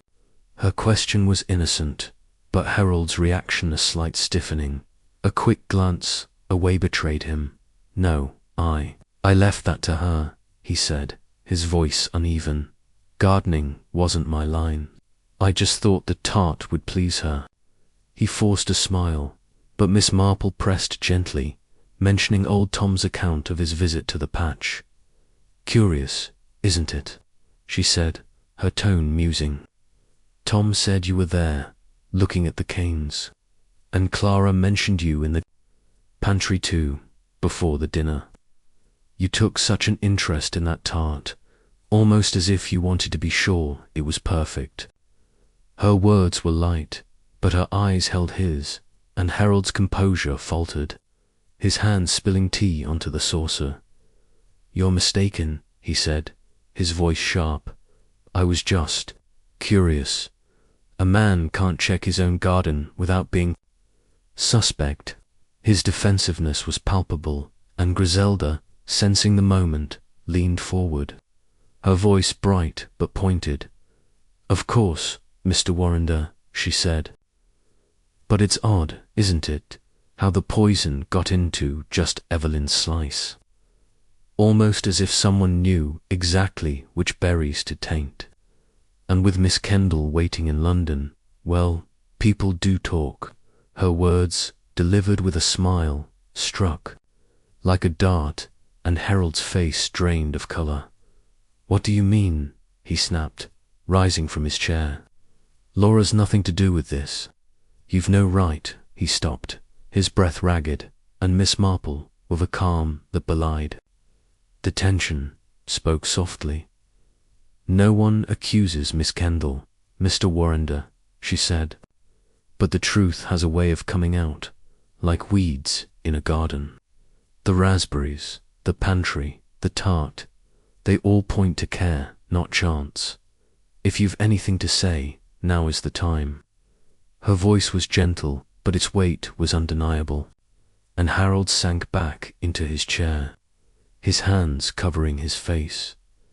The moment was interrupted by Clara, who burst into the room, her face ashen. "Ma'am, I found it," she cried, holding a small, dusty vial. Its label faded but legible, strychnine poison. "It was in the pantry, behind the spice tins, where I was cleaning today. I didn't know, I swear, but she glanced at Harold, her voice breaking, and Miss Marple, with a nod, took the vial. Her gloved hands, careful. "Thank you, Clara," she said, her voice steady. "You've done well, Mr. Warrender. I think we must send for Inspector Harris." Her words, quiet but final, hung in the air, and Harold, his shoulders slumping, spoke in a hoarse whisper. "I didn't mean, I only wanted to scare her," he said, his voice breaking. "A small dose, to make her ill, so I could start over. But it went wrong, too much." His confession, halting and desperate, was cut short by Griselda's gasp. But Miss Marple's expression remained serene, though her heart ached for Evelyn's trust. So cruelly betrayed. Inspector Harris, summoned from Danamoth, arrived within the hour, his burly frame filling the drawing-room as he listened to Miss Marple's account. The vial, old Tom's testimony, Clara's observations, and Harold's own words formed a chain of evidence that even Harris, skeptical at first, could not dismiss. Harold, pale and trembling, was taken into custody, his protests of accident fading under the weight of his actions. Clara, tearful but relieved, promised to testify, while old Tom, when informed, shook his head. His loyalty to Evelyn vindicated. Back in St. Mary Mead that evening, the Tuesday nightclub gathered to hear Miss Marple's recounting, their faces a mix of awe and sorrow. Dr. Haydock, his pipe forgotten, marvelled at the vial's discovery. "You knew it was there, didn't you, Jane? Behind the spice tins, of all places." Joyce Lempriere, sketching the confrontation, praised Clara's courage, while Mr. Patrick, his notebook closed, noted that Laura Kendall, informed by his London contact, had severed ties with Harold, her shock confirming her ignorance of the crime. Griselda, subdued for once, mourned Evelyn's fate, and Leonard offered a prayer for her soul. Miss Marple, her knitting resumed, spoke softly. Harold's mistake was thinking he could outwit the truth. The garden, the pantry. They all saw what he could not hide. Laura was his dream, but dreams built on betrayal crumble. "We have done our part, not for triumph, but for Evelyn, who deserved better." Her words, delivered with quiet conviction, closed the case, leaving the club to reflect on the fragility of trust and the power of a spinster's gaze, as they dispersed. Into the frosty night, Miss Marple sat by her fire, her thoughts on Willow Grange, where a garden, now silent, held no more secrets, and justice, like her scarf, was complete. Chapter 12. The fireside reflection. The November evening wrapped St. Mary Mead in a cloak of frost. The village silence, save for the occasional hoot of an owl or the creak of a gate in the wind. Within Miss Jane Marple's cottage, the drawing room glowed with the steady warmth of a fire, its light softening the edges of the rose-patterned wallpaper and the familiar chintz armchairs. The Tuesday night club, Dr. Haydock, Leonard, and Griselda Clement, Mr. Petherick, and Joyce Lempriere gathered, for what they sensed would be the final chapter of the Willow Grange mystery.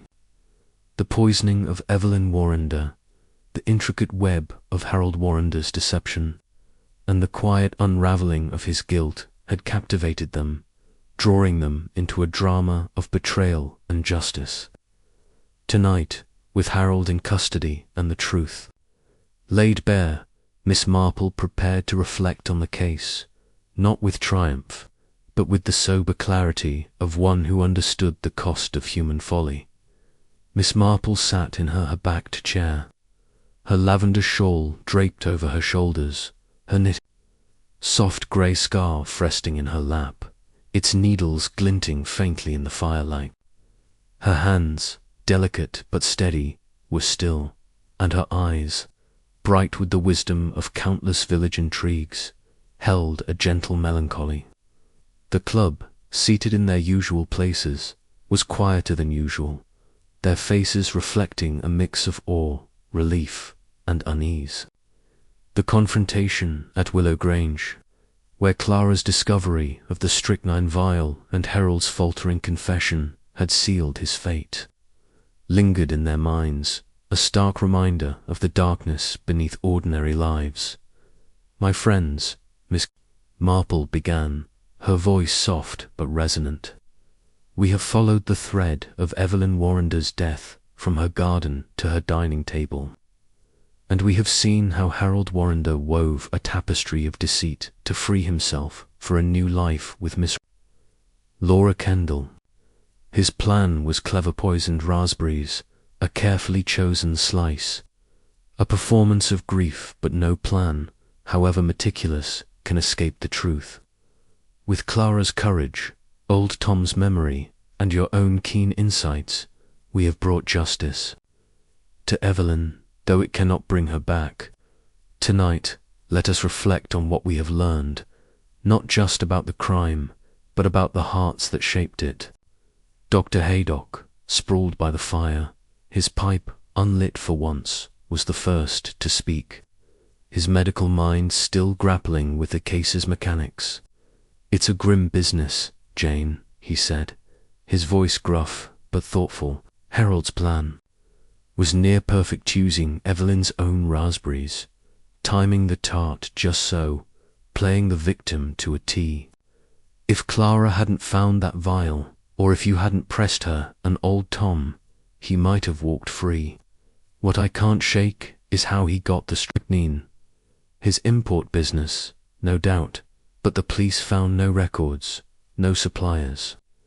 Did your Inspector Harris uncover anything more?" His eyes sought hers, eager for the final piece of the puzzle. Miss Marple's lips curved faintly, a smile that held both patience and certainty. "Inspector Harris, Dr. Haydock, is thorough, but his methods are not ours. After Harold's confession, the police searched his study more closely, finding a hidden drawer with correspondence, a letter from a supplier in Calcutta, vague but suggestive, mentioning a special consignment for pest control. It was not labelled strychnine. Of course, Harold was too careful for that, but the supplier, when traced, admitted to providing a restricted chemical under the table. Harold, it seems, used his trade connections to procure the poison, disguised as a pesticide. It was a small thing, easily overlooked, but small things, as you know, are my domain.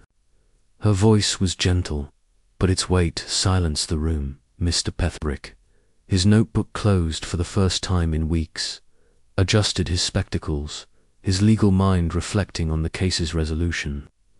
Your instinct for those small things, Miss Marple, is what made the difference.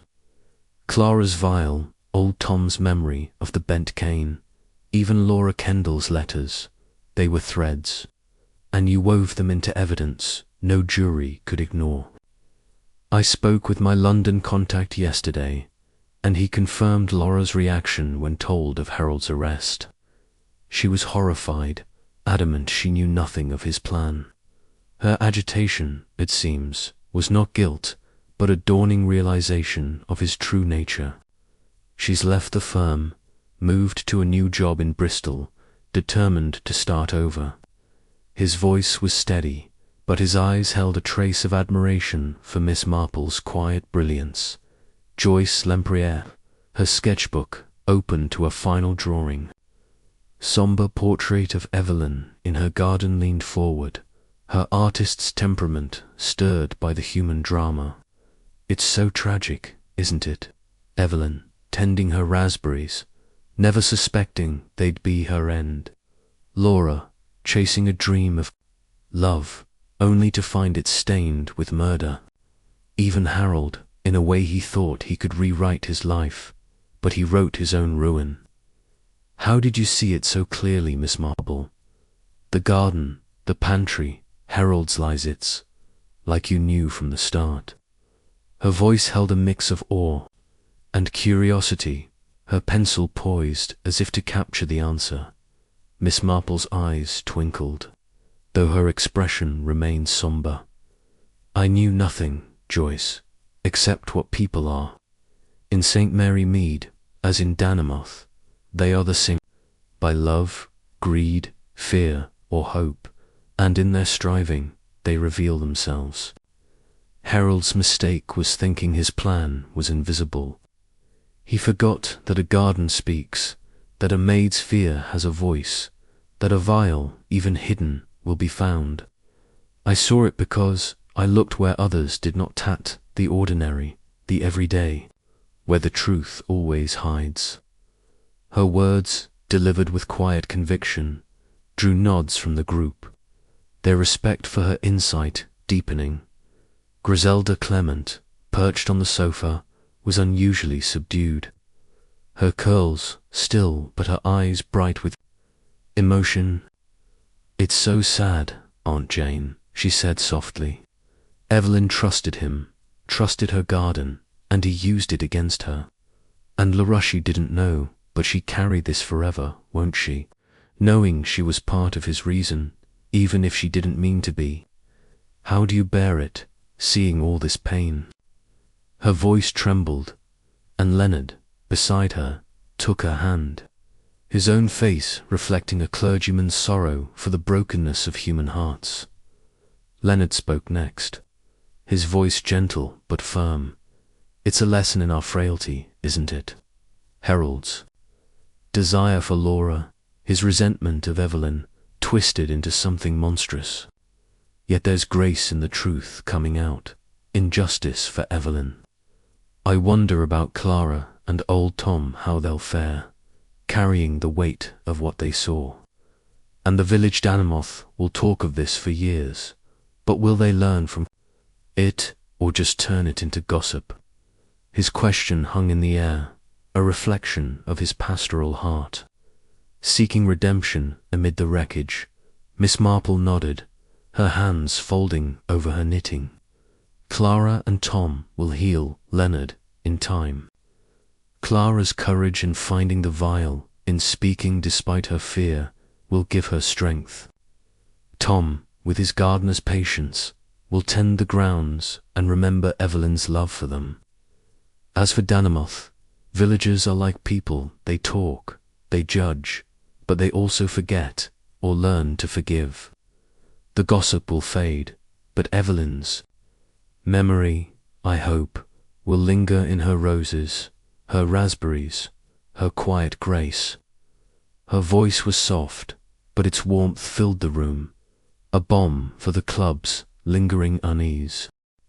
Dr. Haydock, relighting his pipe at last, chuckled, breaking the somber mood.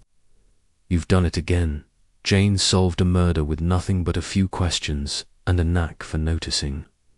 "I'll admit, I thought Harold's tears had me fooled. His performance at the inquest, blaming Giles Whodunit, was convincing. What tipped you off, early on, that he was playing us all?" His tone was teasing, but his respect was clear, his pipe smoke curling like a question mark. Miss Marple's smile deepened, though her eyes remained thoughtful. It was his eagerness, Dr. Haydock, to point the finger elsewhere. A man, truly, grieving does not leap to name enemies. He is too lost in loss.